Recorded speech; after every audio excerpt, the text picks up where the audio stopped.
पंखों से कुछ नहीं होता, हौसलों से उड़ान होती है। जितण दा नाम है जिंदगी, लंमियां मंजिलां सर करन दा नाम है जिंदगी। सफलता दे आसमान विच उच्चियां उडारियां लाउणा ही असल जिंदगी है। उच्चियां उडारियां लई खंभां दी नहीं, हौसले की जरूरत हुंदी है, हिम्मत की लोड़ हुंदी है, जज्बे की ज़रूरत हुंदी है। मंजिल उन्हीं को मिलती है जिनके सपनों में जान होती है। पंखों से कुछ नहीं होता, हौसलों से उड़ान होती है। सचमुच ही ਵੱਡੇ हौसले ਅਤੇ दृढ़ इरादे वाले इंसान ही ਵੱਡੀਆਂ ਮੱਲਾਂ ਮਾਰਨ ਦੇ ਯੋਗ ਹੁੰਦੇ ਨੇ। ਅਜਿਹੇ ਇਨਸਾਨ ਮੁਸ਼ਕਲਾਂ ਨੂੰ ਮੌਕਿਆਂ ਵਿੱਚ ਬਦਲਣ ਦਾ ਹੌਸਲਾ ਰੱਖਦੇ ਨੇ।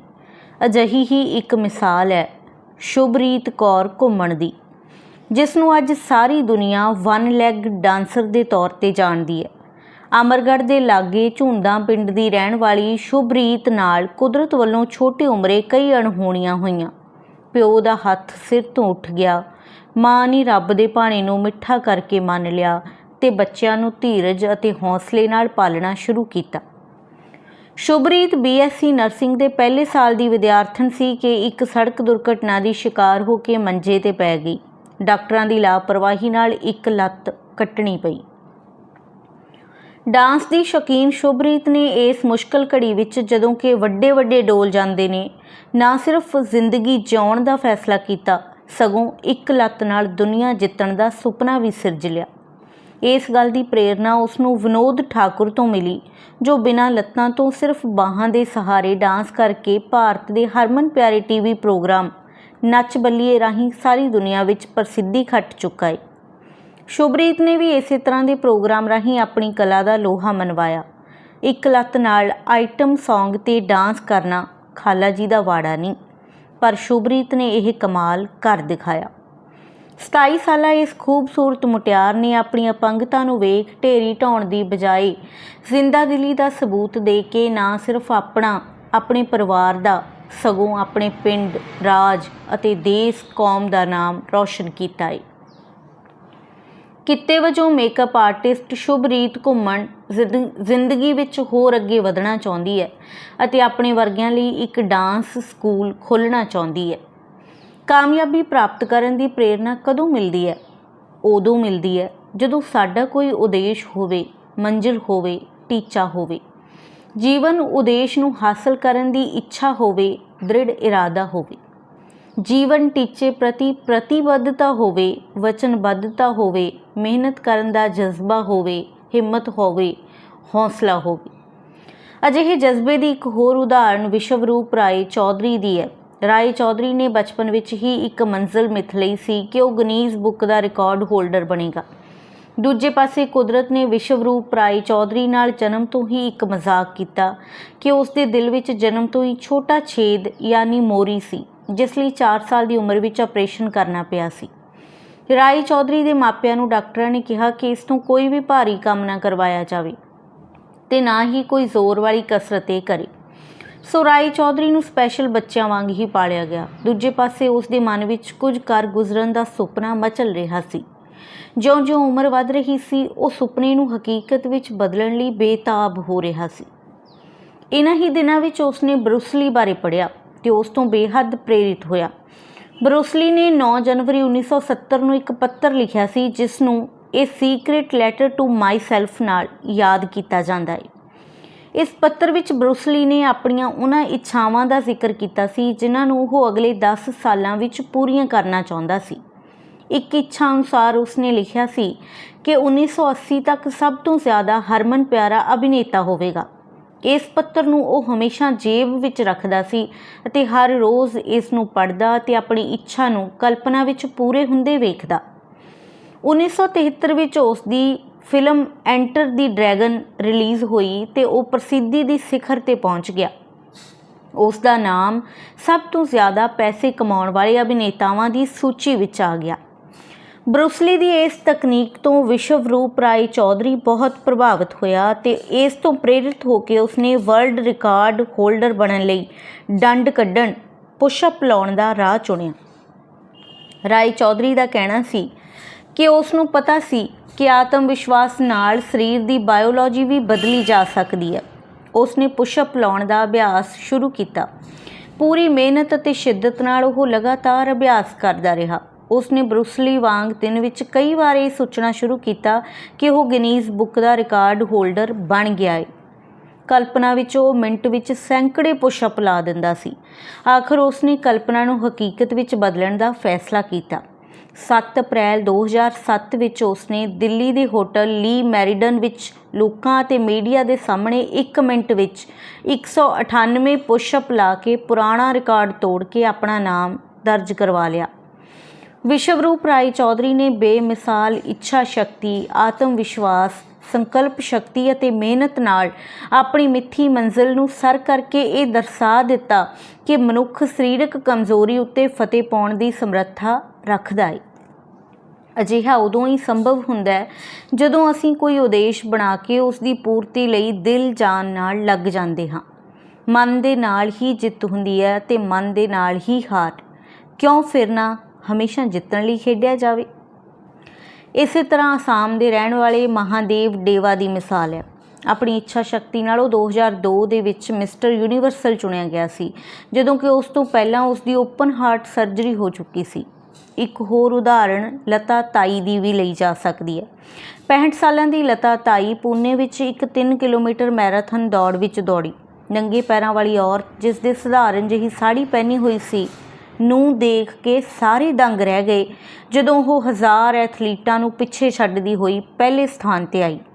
ਉਹ ਸਿਰਫ ਪੈਸੇ ਲਈ ਦੌੜੀ ਸੀ। ਉਸਨੇ ਆਪਣੇ ਪਤੀ ਦਾ ਇਲਾਜ ਕਰਵਾਉਣਾ ਸੀ। ਜਦੋਂ ਲੋਕਾਂ ਨੂੰ ਉਸਦੀ ਆਰਥਿਕ ਹਾਲਤ ਦਾ ਪਤਾ ਲੱਗਾ ਤਾਂ ਇਨਾਮੀ ਰਾਸ਼ੀ ਤੋਂ ਇਲਾਵਾ ਉਸਨੂੰ ਲੱਖਾਂ ਰੁਪਏ ਹੋਰ ਬਣ ਗਏ ਸਨ। ਇਹੀ ਕਮਾਲ ਹੁੰਦਾ ਹੈ ਇੱਛਾ ਸ਼ਕਤੀ ਦਾ। ਇੱਛਾ ਸ਼ਕਤੀ ਦੀ ਪਗਡੰਡੀ ਹੀ ਤੁਹਾਨੂੰ ਸਫਲਤਾ ਦੀ ਟੀਸੀ 'ਤੇ ਪਹੁੰਚਾ ਸਕਦੀ ਹੈ। ਕਾਮਯਾਬੀ ਦਾ ਇੱਕੋ ਇੱਕ ਰਾਜ਼ ਹੈ ਸਫਲਤਾ ਦੀ ਇੱਛਾ ਰੱਖਣਾ। ਕਿਸੇ ਚੀਜ਼ ਦੀ ਸਫਲਤਾ ਦੀ ਇੱਛਾ ਰੱਖਣਾ, ਕਿਸੇ ਉਦੇਸ਼ ਦੀ, ਮੰਤਵ ਦੀ, ਲਕਸ਼ ਦੀ ਜਾਂ ਟੀਚੇ ਦੀ। ਸੋ ਸਫਲਤਾ ਦਾ ਮੁੱਖ ਸੂਤਰ ਤੁਹਾਡਾ ਉਦੇਸ਼ ਹੈ, ਮੰਜ਼ਿਲ ਹੈ ਅਤੇ ਉਸ ਮੰਜ਼ਿਲ 'ਤੇ ਪਹੁੰਚਣ ਦੀ ਇੱਛਾ ਹੈ, ਕਾਮਨਾ ਹੈ। ਜਿੰਨੀ ਡੂੰਘੀ ਕਾਮਨਾ ਹੋਵੇਗੀ ਓਨੀ ਹੀ ਸਫਲਤਾ ਯਕੀਨੀ ਹੋਵੇਗੀ। ਜਿੰਨਾ ਵਿਸ਼ਵਾਸ ਤੁਹਾਨੂੰ ਆਪਣੀ ਸਫਲਤਾ ਦਾ ਹੋਵੇਗਾ ਓਨੀ ਹੀ ਸਫਲਤਾ ਤੁਹਾਡੇ ਪੈਰਾਂ ਵਿੱਚ ਹੋਵੇਗੀ। ਹੈਨਰੀ ਫੋਰਡ ਠੀਕ ਹੀ ਕਹਿੰਦਾ ਹੈ ਕਿ ਜੇ ਤੁਹਾਨੂੰ ਵਿਸ਼ਵਾਸ ਹੈ ਕਿ ਤੁਸੀਂ ਕਰ ਸਕਦੇ ਹੋ ਜਾਂ ਜੇ ਤੁਹਾਨੂੰ ਵਿਸ਼ਵਾਸ ਹੈ ਕਿ ਤੁਸੀਂ ਨਹੀਂ ਕਰ ਸਕਦੇ, ਤਾਂ ਦੋਵਾਂ ਸਥਿਤੀਆਂ ਵਿੱਚ ਤੁਸੀਂ ਹੀ ਠੀਕ ਹੋ। ਇੱਕ ਗੱਲ ਤਾਂ ਸਪਸ਼ਟ ਹੈ ਕਿ ਜਿੰਨੀ ਡੂੰਘੀ ਕਾਮਨਾ ਤੁਸੀਂ ਕਾਮਯਾਬੀ ਲਈ ਆਪਣੇ ਮਨ ਵਿੱਚ ਰੱਖਦੇ ਹੋ, ਓਨੀ ਸਫਲਤਾ ਪ੍ਰਾਪਤ ਕਰਨ ਦੇ ਮੌਕੇ ਵੱਧ ਹੁੰਦੇ ਨੇ। ਸੁਕਰਾਤ ਬਾਰੇ ਇੱਕ ਕਥਾ ਪ੍ਰਸਿੱਧ ਹੈ। ਕਿਸੇ ਨੇ ਸੁਕਰਾਤ ਤੋਂ ਕਾਮਯਾਬੀ ਦਾ ਰਾਜ ਪੁੱਛਿਆ। ਕੱਲ੍ਹ ਸਵੇਰੇ ਨਦੀ 'ਤੇ ਆਈ, ਉੱਥੇ ਦੱਸਾਂਗੇ ਤੈਨੂੰ ਕਾਮਯਾਬੀ ਦਾ ਰਾਜ, ਸੁਕਰਾਤ ਨੇ ਉਸ ਨੌਜਵਾਨ ਨੂੰ ਕਿਹਾ। ਦੂਜੇ ਦਿਨ ਉਹ ਨੌਜਵਾਨ ਸੁਕਰਾਤ ਨੂੰ ਮਿਲਣ ਨਦੀ 'ਤੇ ਪਹੁੰਚ ਗਿਆ। ਸੁਕਰਾਤ ਨੇ ਉਸ ਨੂੰ ਨਦੀ ਵਿੱਚ ਡੂੰਘੇ ਪਾਣੀ ਵੱਲ ਲੈ ਗਿਆ। ਅਚਾਨਕ ਹੀ ਸੁਕਰਾਤ ਨੇ ਉਸ ਲੜਕੇ ਦਾ ਸਿਰ ਫੜ ਕੇ ਪਾਣੀ ਵਿੱਚ ਡੋਬ ਦਿੱਤਾ। ਮੁੰਡੇ ਦਾ ਸਾਹ ਰੁਕ ਗਿਆ। ਉਹ ਤੜਫਣ ਲੱਗਾ ਅਤੇ ਬਾਹਰ ਨਿਕਲਣ ਦਾ ਯਤਨ ਕਰਨ ਲੱਗਾ।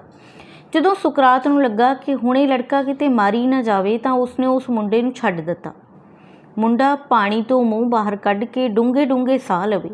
ਜਦੋਂ ਮੁੰਡੇ ਨੂੰ ਥੋੜ੍ਹੀ ਹੋਸ਼ ਆਈ ਤਾਂ ਸੁਕਰਾਤ ਨੇ ਪੁੱਛਿਆ ਕਿ ਜਦ ਤੇਰਾ ਮੂੰਹ ਪਾਣੀ ਵਿੱਚ ਡੁੱਬਿਆ ਹੋਇਆ ਸੀ ਤਾਂ ਸਭ ਤੋਂ ਵੱਧ ਤੈਨੂੰ ਕਿਸ ਚੀਜ਼ ਦੀ ਇੱਛਾ ਸੀ? ਹਵਾ ਦੀ, ਸਾਹ ਲੈਣ ਦੀ, ਉਸ ਨੌਜਵਾਨ ਦਾ ਜਵਾਬ ਸੀ। ਬਸ ਇਹੀ ਤਾਂ ਸਫਲਤਾ ਦਾ ਰਾਜ਼ ਹੈ। ਇਹੀ ਮੈਂ ਤੈਨੂੰ ਸਮਝਾਉਣਾ ਚਾਹੁੰਦਾ ਸੀ। ਕਾਮਯਾਬੀ ਦੀ ਇੱਛਾ ਜੇ ਓਨੀ ਡੂੰਘੀ ਅਤੇ ਤੀਬਰ ਹੋਵੇ ਜਿੰਨੀ ਕਿ ਡੁੱਬਣ ਵਾਲੇ ਲਈ ਹਵਾ ਦੀ ਇੱਛਾ ਹੁੰਦੀ ਹੈ, ਤਾਂ ਹੀ ਸਫਲਤਾ ਪ੍ਰਾਪਤ ਹੁੰਦੀ ਹੈ। ਇਹੀ ਹੈ ਸਫਲਤਾ ਦਾ ਰਾਜ਼।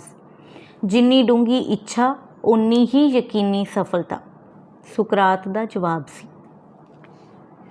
ਇੱਕ ਗੱਲ ਹੋਰ ਵੀ ਯਾਦ ਰੱਖਣੀ ਚਾਹੀਦੀ ਹੈ ਕਿ ਜਿੱਥੇ ਇੱਛਾ ਤੀਬਰ ਹੋਵੇਗੀ, ਡੂੰਘੀ ਹੋਵੇਗੀ, ਪ੍ਰਬਲ ਹੋਵੇਗੀ, ਉੱਥੇ ਮੁਸ਼ਕਲਾਂ ਪ੍ਰਬਲ ਨਹੀਂ ਹੋ ਸਕਦੀਆਂ, ਡੂੰਘੀਆਂ ਨਹੀਂ ਹੋ ਸਕਦੀਆਂ। ਇੱਛਾ ਸ਼ਕਤੀ ਮੁਸ਼ਕਲਾਂ ਨੂੰ ਢਾਉਣ ਦੀ ਸਮਰੱਥਾ ਰੱਖਦੀ ਹੈ। ਸੰਸਾਰ ਜੇਤੂ ਮੁੱਕੇਬਾਜ਼ ਮੁਹੰਮਦ ਅਲੀ ਨੂੰ ਕਿਸੇ ਨੇ ਇੱਛਾ ਸ਼ਕਤੀ ਦੀ ਅਹਿਮੀਅਤ ਬਾਰੇ ਪੁੱਛਿਆ ਤਾਂ ਉਸਦਾ ਜਵਾਬ ਸੀ, ਬਹੁਤ ਜ਼ਿਆਦਾ, ਬਲਕਿ ਸਭ ਤੋਂ ਵੱਧ ਅਹਿਮ ਮਨੁੱਖ ਵਿੱਚ ਇੱਛਾ ਦਾ ਹੋਣਾ ਹੈ। ਫਰਜ਼ ਕਰੋ ਮੈਂ ਚਿੰਤਾ ਵਿੱਚ ਹਾਂ। ਮੇਰੇ ਵਿਰੋਧੀ ਮੁੱਕੇਬਾਜ਼ ਨੇ ਅਜਿਹਾ ਪੰਚ ਮਾਰਿਆ ਕਿ ਮੈਂ ਥੱਲੇ ਡਿੱਗ ਪਿਆ। ਮੇਰੇ ਅੱਖਾਂ ਸਾਹਮਣੇ ਤਾਰੇ ਨੱਚ ਰਹੇ ਹਨ। मैं होश गवा रहा हाँ। रैफरी 1 2 3 4 गिण रहा है। जे मेरी इच्छा शक्ति प्रबल होवेगी, तकड़ी होवेगी, तां अंदरों आवाज़ आवेगी, उठ जित तेरी है, उठ जित तेरी है। सो इस तरह इच्छा शक्ति ही जित दिवाउंदी है। सिख इतिहास ਤਾਂ ਅਜਿਹੀਆਂ ਅਨੇਕਾਂ ਉਦਾਹਰਨਾਂ ਨਾਲ ਭਰਿਆ ਪਿਆ ਹੈ। ਸ਼ਹੀਦ ਬਾਬਾ ਦੀਪ ਸਿੰਘ ਇਸੇ ਸ਼ਕਤੀ ਦੇ ਸਹਾਰੇ ਸੀਸ ਤਲੀ ਤੇ ਧਰ ਕੇ ਦੁਸ਼ਮਣਾਂ ਨਾਲ ਲੋਹਾ ਲੈਂਦੇ ਨੇ। ਜਦੋਂ ਤੁਹਾਡੇ ਵਿੱਚ ਜਿੱਤਣ ਦੀ ਇੱਛਾ ਹੋਵੇਗੀ ਤਾਂ ਤੁਹਾਡੇ ਹਰ ਕਦਮ ਵਿੱਚ ਵਿਸ਼ਵਾਸ ਪੈਦਾ ਹੋਵੇਗਾ। ਅਜਿਹੇ ਵਿਸ਼ਵਾਸ ਨਾਲ ਹੀ ਉਛਾਲੇ ਹੋਏ ਪੱਥਰ ਅਸਮਾਨ ਵਿੱਚ ਸੁਰਾਖ ਕਰਨ ਦੇ ਸਮਰੱਥ ਹੁੰਦੇ ਨੇ। ਜੇ ਕਾਮਯਾਬੀ ਦੀ ਕਾਮਨਾ ਹੋਵੇ, ਕਦਮਾਂ ਵਿੱਚ ਵਿਸ਼ਵਾਸ ਹੋਵੇ, ਨਿਗਾਹ ਮੰਜ਼ਿਲ 'ਤੇ ਹੋਵੇ, ਮਨ ਵਿੱਚ ਦ੍ਰਿੜ ਇਰਾਦਾ ਹੋਵੇ, ਹੱਡ ਭੰਨਵੀਂ ਮੁਸ਼ੱਕਤ ਕਰਨ ਦੀ ਆਦਤ ਹੋਵੇ, ਮੰਜ਼ਿਲ 'ਤੇ ਪਹੁੰਚਣ ਲਈ ਵਚਨਬੱਧਤਾ ਹੋਵੇ, ਨਿਸ਼ਠਾ ਹੋਵੇ, ਪ੍ਰਤੀਬੱਧਤਾ ਹੋਵੇ ਅਤੇ ਡਿੱਗ ਕੇ ਉੱਠਣ ਦੀ ਹਿੰਮਤ ਹੋਵੇ, ਹੌਸਲਾ ਹੋਵੇ, ਜਜ਼ਬਾ ਹੋਵੇ ਤਾਂ ਜਿੱਤ ਯਕੀਨੀ ਹੈ। ਉਦਾਸ ਮੌਸਮਾਂ ਵਿੱਚ ਸੰਜਮ ਕਾਇਮ ਰੱਖਣਾ ਤੇ ਕੁਦਰਤ ਵੱਲੋਂ ਲੱਗੀਆਂ ਸੱਟਾਂ ਨੂੰ ਮਰਦਾਂ ਵਾਂਗ ਝੱਲ ਕੇ ਸਾਬਤ ਕਦਮੀ ਰਹਿਣਾ ਵੀ ਸੂਰਮ ਗਤੀ ਹੁੰਦੀ ਹੈ। ਅਜਿਹੇ ਹਾਲਾਤ ਵਿੱਚ ਕਮਜ਼ੋਰ ਮਨੁੱਖ ਤਾਂ ਪੂਰਾ ਟੁੱਟ ਜਾਂਦਾ ਹੈ, ਪਰ ਜੋ ਮੁਸ਼ਕਲਾਂ ਵਿੱਚੋਂ ਮੌਕੇ ਲੱਭ ਕੇ ਸਾਬਤ ਕਦਮ ਹੋਣ ਦੀ ਹਿੰਮਤ ਦਿੰਦੇ ਨੇ, ਉਹ ਸਫਲ ਮਨੁੱਖਾਂ ਦੀ ਸੂਚੀ ਵਿੱਚ ਆਪਣਾ ਨਾਮ ਦਰਜ ਕਰਵਾ ਜਾਂਦੇ ਨੇ। ਬੰਗਲੌਰ ਸ਼ਹਿਰ ਵਿੱਚ ਰਹਿਣ ਵਾਲਾ ਰਮੇਸ਼ ਬਾਬੂ ਵੀ ਇੱਕ ਅਜਿਹਾ ਇਨਸਾਨ ਹੈ ਜਿਸ ਨੇ ਔਖੇ ਹਾਲਾਤਾਂ ਦਾ ਮੁਕਾਬਲਾ ਵੱਡੀ ਹਿੰਮਤ ਨਾਲ ਕਰਕੇ ਕਾਮਯਾਬੀ ਦੀ ਇੱਕ ਮਿਸਾਲ ਪੈਦਾ ਕੀਤੀ ਹੈ। ਰਮੇਸ਼ ਦਾ ਬਾਪ ਜਵਾਨੀ ਵਿੱਚ ਰੱਬ ਨੂੰ ਪਿਆਰਾ ਹੋ ਗਿਆ ਸੀ। ਉਸ ਸਮੇਂ ਰਮੇਸ਼ ਦੀ ਉਮਰ ਸਿਰਫ 7 ਵਰ੍ਹਿਆਂ ਦੀ ਸੀ। ਰਮੇਸ਼ ਦੇ ਬਾਪ ਦੀ ਨਾਈ ਦੀ ਦੁਕਾਨ ਸੀ। ਉਸ ਦੀ ਮਾਂ ਦੁਕਾਨ ਚਲਾਉਣ ਤੋਂ ਸਮਰੱਥ ਸੀ। ਇਸ ਕਾਰਨ ਉਸਨੇ ਦੁਕਾਨ ਨੂੰ 150 ਰੁਪਏ ਮਹੀਨੇ ਕਿਰਾਏ 'ਤੇ ਦੇ ਦਿੱਤਾ ਅਤੇ ਲੋਕਾਂ ਦੇ ਘਰਾਂ ਵਿੱਚ ਸਫਾਈ ਦਾ ਕੰਮ ਕਰਕੇ ਗੁਜ਼ਾਰਾ ਕਰਨ ਲੱਗੀ। ਕਈ ਵਾਰ ਤਾਂ 2 ਡੰਗ ਦੀ ਰੋਟੀ ਵੀ ਨਹੀਂ ਨਸੀਬ ਹੁੰਦੀ ਸੀ। ਮਾਂ ਚਾਹੁੰਦੀ ਸੀ ਰਮੇਸ਼ ਪੜ੍ਹ ਲਿਖ ਕੇ ਵੱਡਾ ਅਫਸਰ ਬਣੇ। ਰਮੇਸ਼ ਨੇ 12ਵੀਂ ਤੋਂ ਬਾਅਦ ਇਲੈਕਟ੍ਰੋਨਿਕਸ ਵਿੱਚ ਡਿਪਲੋਮਾ ਕਰ ਲਿਆ। ਨੌਕਰੀ ਮਿਲੀ ਨਹੀਂ ਅਤੇ ਪਿਓ ਵਾਲਾ ਕਿੱਤਾ ਕਰਨ ਲੱਗਾ। ਉਸ ਨੇ ਹੱਡ ਭੰਨਵੀਂ ਮਿਹਨਤ ਕੀਤੀ ਅਤੇ ਕੁਝ ਪੈਸੇ ਜੋੜਨ ਲੱਗਾ। ਰਮੇਸ਼ ਦੇ ਮਨ ਵਿੱਚ ਵੱਡਾ ਆਦਮੀ ਬਣਨ ਦੀ ਰੀਝ ਸੀ। 1994 ਵਿੱਚ ਰਮੇਸ਼ ਨੇ ਮਾਰੂਤੀ 800 ਕਾਰ ਖਰੀਦੀ, ਪਰ ਉਸ ਕੋਲ ਚਲਾਉਣ ਲਈ ਵਕਤ ਨਹੀਂ ਸੀ। ਇਸ ਲਈ ਉਸ ਨੇ ਕਾਰ ਨੂੰ ਕਿਰਾਏ 'ਤੇ ਦੇਣਾ ਸ਼ੁਰੂ ਕੀਤਾ। ਇਹੀ ਉਸ ਦੀ ਨਵੀਂ ਜ਼ਿੰਦਗੀ ਦੀ ਸ਼ੁਰੂਆਤ ਸੀ। 2004 ਤੱਕ ਉਸ ਨੇ 7 ਕਾਰਾਂ ਖਰੀਦ ਲਈਆਂ ਸਨ। ਡਰਾਈਵਰਾਂ ਨੂੰ ਕਿਹਾ ਗਿਆ ਕਿ ਉਹ ਇੰਨੀ ਵਧੀਆ ਸਰਵਿਸ ਦੇਣ ਕਿ ਲੋਕ ਉਹਨਾਂ ਦੇ ਪੱਕੇ ਗਾਹਕ ਬਣ ਜਾਣ। ਹੌਲੀ ਹੌਲੀ ਕੰਮ ਵਧਣ ਲੱਗਾ। ਉਸ ਨੇ ਰਮੇਸ਼ ਟਰੈਵਲਸ ਨਾਮ ਦੀ ਕੰਪਨੀ ਬਣਾਈ। ਉਸ ਨੇ 42 ਲੱਖ ਦੀ ਮਰਸੀਡੀਜ਼ ਖਰੀਦ ਕੇ ਲਗਜ਼ਰੀ ਗੱਡੀਆਂ ਕਿਰਾਏ 'ਤੇ ਦੇਣੀਆਂ ਵੀ ਸ਼ੁਰੂ ਕਰ ਦਿੱਤੀਆਂ ਅਤੇ ਅੱਜ ਉਸ ਕੋਲ 100 ਤੋਂ ਵੱਧ ਕਾਰਾਂ ਨੇ, ਜਿਨ੍ਹਾਂ ਵਿੱਚ 17 ਮਰਸੀਡੀਜ਼, BMW ਅਤੇ ਰਾਇਲ ਰੇਸਿਸ ਨੇ। ਹਰ ਲਗਜ਼ਰੀ ਕਾਰ 5000 ਰੁਪਏ, ਦੂਜੀਆਂ ਕਾਰਾਂ 1000 ਰੁਪਏ ਪ੍ਰਤੀ ਕਾਰ ਲਾਭ ਦੇ ਰਹੀਆਂ ਨੇ। ਲੱਖਾਂ ਰੁਪਏ ਰੋਜ਼ਾਨਾ ਆਮਦਨ ਹੈ। ਕਮਾਲ ਹੈ, ਰਮੇਸ਼ ਅਜੇ ਵੀ ਆਪਣੀ ਪਿਤਾ ਪੁਰਖੀ ਦੁਕਾਨ ਚਲਾ ਰਿਹਾ ਹੈ। 42 ਵਰ੍ਹਿਆਂ ਦੇ ਰਮੇਸ਼ ਦੀ ਇਹ ਕਥਾ ਇਸ ਗੱਲ ਦਾ ਸਬੂਤ ਹੈ ਕਿ ਜੇ ਮਨ ਵਿੱਚ ਕੁਝ ਕਰ ਗੁਜ਼ਰਨ ਦੀ ਚਾਹਤ ਹੋਵੇ ਤਾਂ ਕਿਸੇ ਵੀ ਤਰ੍ਹਾਂ ਦੇ ਹਾਲਾਤ ਵਿੱਚ ਕਾਮਯਾਬੀ ਹਾਸਲ ਕੀਤੀ ਜਾ ਸਕਦੀ ਹੈ। ਉਸ ਤੋਂ ਬਾਅਦ ਅਸੀਂ ਮਿਲੇ ਅਤੇ ਮੁੱਖ ਮੰਤਰੀ ਕਹਿਣ ਲੱਗੇ ਕਿ ਉਹ ਗੁਰਦਾਸਪੁਰ ਲਾਗੇ ਜਾ ਰਹੇ ਨੇ, ਕਿਸੇ ਬਜ਼ੁਰਗ ਅਕਾਲੀ ਦਾ ਭੋਗ ਹੈ। ਲੋਕਾਂ ਦਾ ਚਹੇਤਾ ਲੀਡਰ ਤਾਂ ਉਹੀ ਬਣੇਗਾ ਜੋ ਲੋਕਾਂ ਦੇ ਦੁੱਖ ਸੁੱਖ ਵਿੱਚ ਖੜਦਾ ਹੈ। ਯਾਦ ਰੱਖੋ, ਲੋਕਾਂ ਦੀ ਖੁਸ਼ੀ ਵਿੱਚ ਸ਼ਾਮਲ ਹੋ ਕੇ ਖੁਸ਼ੀ ਮਨਾਓ ਅਤੇ ਉਹਨਾਂ ਦੇ ਗਮ ਵਿੱਚ ਸ਼ਾਮਲ ਹੋ ਕੇ ਦੁੱਖ ਵੰਡਾਓ। ਦੋਸਤਾਂ, ਮਿੱਤਰਾਂ ਅਤੇ ਰਿਸ਼ਤੇਦਾਰਾਂ ਦੇ ਹਰ ਦੁੱਖ ਸੁੱਖ ਵਿੱਚ ਸਾਥ ਦੇਣ ਵਾਲਾ ਲੋਕਾਂ ਦਾ ਚਹੇਤਾ ਬਣਦਾ ਹੈ। ਕੀ ਅਮੀਰ ਆਦਮੀ ਹੀ ਹਰਮਨ ਪਿਆਰਾ ਹੁੰਦਾ ਹੈ? ਬਿਲਕੁਲ ਨਹੀਂ। ਜਿਵੇਂ ਕਿ ਮੈਂ ਹੁਣੇ ਤੁਹਾਨੂੰ ਦੱਸਿਆ ਕਿ ਲੋਕਾਂ ਦੇ ਦਿਲ ਨੂੰ ਜਿੱਤਣ ਲਈ ਧਨ ਨਹੀਂ, ਹੋਰ ਗੁਣਾਂ ਦੀ ਲੋੜ ਹੁੰਦੀ ਹੈ। ਪਟਿਆਲਾ ਸ਼ਹਿਰ ਦੇ ਵੀਰ ਜੀ ਵਿੱਚ ਇਹ ਗੁਣ ਸੀ ਕਿ ਕਿਸੇ ਦੇ ਵੀ ਘਰ ਵਿੱਚ ਮਰਗ ਹੁੰਦੀ ਸੀ, ਉਹ ਉਹਨਾਂ ਦੇ ਗਮ ਵਿੱਚ ਸ਼ਰੀਕ ਹੁੰਦੇ ਸਨ। ਅੱਜ ਵੀ ਲੋਕ ਉਹਨਾਂ ਨੂੰ ਯਾਦ ਰੱਖ ਰਹੇ ਨੇ। ਉਹਨਾਂ ਦਾ ਬੁੱਤ ਲੱਗਿਆ ਹੋਇਆ ਹੈ। ਪੈਸਾ ਲੋਕਾਂ ਦੇ ਦਿਲਾਂ ਦੇ ਲਈ ਰਾਹ ਨਹੀਂ ਬਣਦਾ, ਸਗੋਂ ਦਿਲਾਂ ਨੂੰ ਜਿੱਤਣ ਲਈ ਹਉਮੈ ਦਾ ਤਿਆਗ ਕਰਨਾ, ਉਹਨਾਂ ਦੇ ਦੁੱਖ ਅਤੇ ਸੁੱਖ ਵਿੱਚ ਸ਼ਰੀਕ ਹੋਣਾ ਹੀ ਕਾਫੀ ਹੈ। ਮੇਰੇ ਇੱਕ ਕਰੀਬੀ ਰਿਸ਼ਤੇਦਾਰ ਮੇਰੇ ਸਹੁਰਾ ਸਾਹਿਬ ਜੀ ਦੀ ਅੰਤਿਮ ਅਰਦਾਸ ਵਿੱਚ ਸ਼ਾਮਲ ਨਹੀਂ ਹੋਏ ਅਤੇ ਨਾ ਹੀ ਅਫਸੋਸ ਪ੍ਰਗਟ ਕੀਤਾ। ਮੇਰੀ ਪਤਨੀ ਨੇ ਅਜੇ ਤੱਕ ਉਸ ਨੂੰ ਮਾफ़ ਨਹੀਂ ਕੀਤਾ। इस तरह एक होर करीबी ਦੇ ਘਰ ਬੱਚੇ ਨੇ ਜਨਮ ਲਿਆ ਤੇ ਉਸ ਦੇ ਰਿਸ਼ਤੇਦਾਰ ਨੇ ਉਸ ਨੂੰ ਮੁਬਾਰਕਬਾਦ ਨਹੀਂ ਦਿੱਤੀ ਤੇ ਉਹਨਾਂ ਦਾ ਰਿਸ਼ਤਾ ਹੀ ਖਤਮ ਹੋ ਗਿਆ। ਸੋ ਸੂਤਰ ਇਹ ਹੈ ਕਿ ਕਦੇ ਵੀ ਦੁੱਖ ਸੁੱਖ ਵਿੱਚ ਸ਼ਾਮਲ ਹੋਣ ਦਾ ਮੌਕਾ ਨਾ ਖੁੰਝਾਓ। ਸਮਾਜ ਵਿੱਚ ਹਰਮਨ ਪਿਆਰਾ ਹੋਣ ਲਈ ਛੋਟੀਆਂ-ਛੋਟੀਆਂ ਗੱਲਾਂ ਵੱਡੇ ਅਰਥ ਰੱਖਦੀਆਂ ਨੇ। ਮੁਸਕਰਾਓ, ਮੁਸਕਰਾਉਣ ਲਈ ਤੁਹਾਨੂੰ ਕੋਈ ਖਰਚ ਨਹੀਂ ਕਰਨਾ ਪੈਂਦਾ। ਮੁਸਕਰਾ ਕੇ ਮਿਲਣਾ ਦਿਲ ਦੇ ਰਾਹ ਦਾ ਬੂਹਾ ਏ। ਮਹਿੰਗੇ ਭਾਵੇਂ ਨਾ ਹੋਣ ਪਰ ਸਾਫ਼ ਸੁਥਰੇ ਬਸਤਰ ਪਹਿਨੋ। ਇਸ਼ਨਾਨ ਕਰਕੇ ਚੰਗੇ ਬਣ ਕੇ ਰਹਿਣਾ ਤੁਹਾਡੀ ਸ਼ਖਸੀਅਤ ਨੂੰ ਸੋਹਣਾ ਬਣਾਉਂਦਾ ਏ। ਸੁੰਦਰ ਦਿਸਣਾ ਤੁਹਾਡੀ ਸਮਾਜਿਕ ਜ਼ਿੰਮੇਵਾਰੀ ਹੈ। ਸੁੰਦਰ ਸ਼ਖਸੀਅਤ ਦਿਲ ਨੂੰ ਖਿੱਚ ਪਾਉਂਦੀ ਹੈ। ਅਜਿਹੀ ਸ਼ਖਸੀਅਤ ਨੂੰ ਹਰ ਕੋਈ ਪਸੰਦ ਕਰਦਾ ਹੈ। ਆਸ ਹੈ ਕਿ ਤੁਹਾਡੀ ਸ਼ਮੂਲੀਅਤ ਵੀ ਅਜਿਹੀਆਂ ਸ਼ਖਸੀਅਤਾਂ ਵਿੱਚ ਹੁੰਦੀ ਹੋਵੇਗੀ ਜਿਨ੍ਹਾਂ ਨੂੰ ਲੋਕ ਪਸੰਦ ਕਰਦੇ ਨੇ। ਤੁਰੋ ਤਾਂ ਸਹੀ, ਜੋ ਤੁਰਦੇ ਹਨ ਉਹੀ ਪੁੱਜਦੇ ਹਨ। ਜ਼ਿੰਦਗੀ ਵਿੱਚ ਕੁਦਰਤ ਵੱਲੋਂ ਜੋ ਤਾਸ਼ ਦੇ ਪੱਤੇ ਸਾਨੂੰ ਮਿਲਦੇ ਨੇ ਉਹਨਾਂ ਪੱਤਿਆਂ ਨੂੰ ਹਰ ਇੱਕ ਨੂੰ ਸਵੀਕਾਰ ਕਰਨਾ ਪੈਂਦਾ, ਪਰ ਜਦੋਂ ਉਹ ਪੱਤੇ ਤੁਹਾਡੇ ਹੱਥ ਵਿੱਚ ਆ ਜਾਂਦੇ ਨੇ ਤਦ ਖਿਡਾਰੀ ਖੁਦ ਤੈਅ ਕਰਦਾ ਏ ਕਿ ਇਹਨਾਂ ਪੱਤਿਆਂ ਨਾਲ ਕਿਵੇਂ ਖੇਡਣਾ ਏ ਤਾਂ ਕਿ ਉਹ ਬਾਜੀ ਜਿੱਤ ਸਕੇ। ਵਾਲਟੇਅਰ ਦੇ ਉਕਤ ਸ਼ਬਦ ਤੁਹਾਨੂੰ ਜ਼ਿੰਦਗੀ ਦੀ ਬਾਜ਼ੀ ਨੂੰ ਜਿੱਤਣ ਲਈ ਪ੍ਰੇਰਦੇ ਨੇ।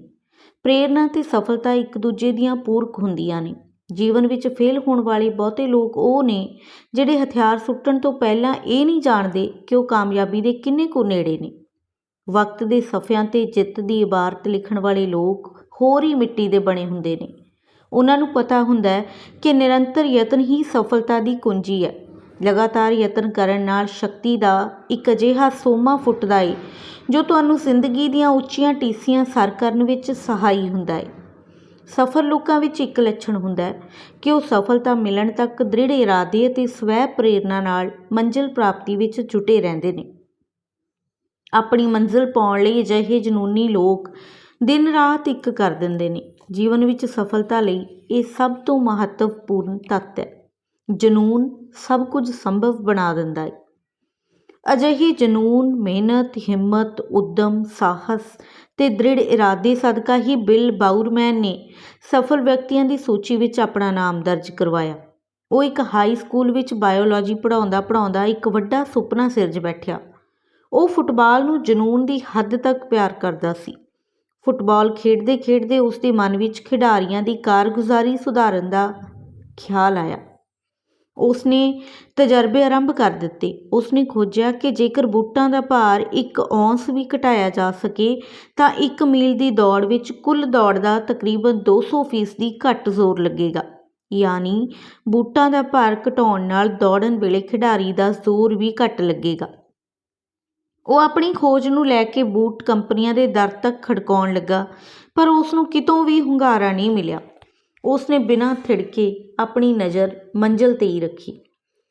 ਸਧਾਰਨ ਲੋਕ ਅਕਸਰ ਆਪਣੇ ਟੀਚੇ ਬਦਲ ਲੈਂਦੇ ਨੇ। ਜਿਨ੍ਹਾਂ ਲੋਕਾਂ ਵਿੱਚ ਸਵੈ ਭਰੋਸੇ ਦੀ ਘਾਟ ਹੁੰਦੀ ਹੈ ਉਹ ਆਪਣੇ ਫੈਸਲਿਆਂ 'ਤੇ ਕਾਇਮ ਨਹੀਂ ਰਹਿੰਦੇ। ਪਰ ਬਿਲ ਨੂੰ ਪਤਾ ਸੀ ਕਿ ਡਿੱਗ ਡਿੱਗ ਕੇ ਹੀ ਸਵਾਰ ਬਣਦੇ ਨੇ। ਵਾਰ-ਵਾਰ ਹਾਰਨ ਨਾਲ ਹਾਸਲ ਕੀਤੇ ਤਜਰਬੇ ਤੋਂ ਬਾਅਦ ਜਿੱਤ ਹਾਸਲ ਹੁੰਦੀ ਹੈ।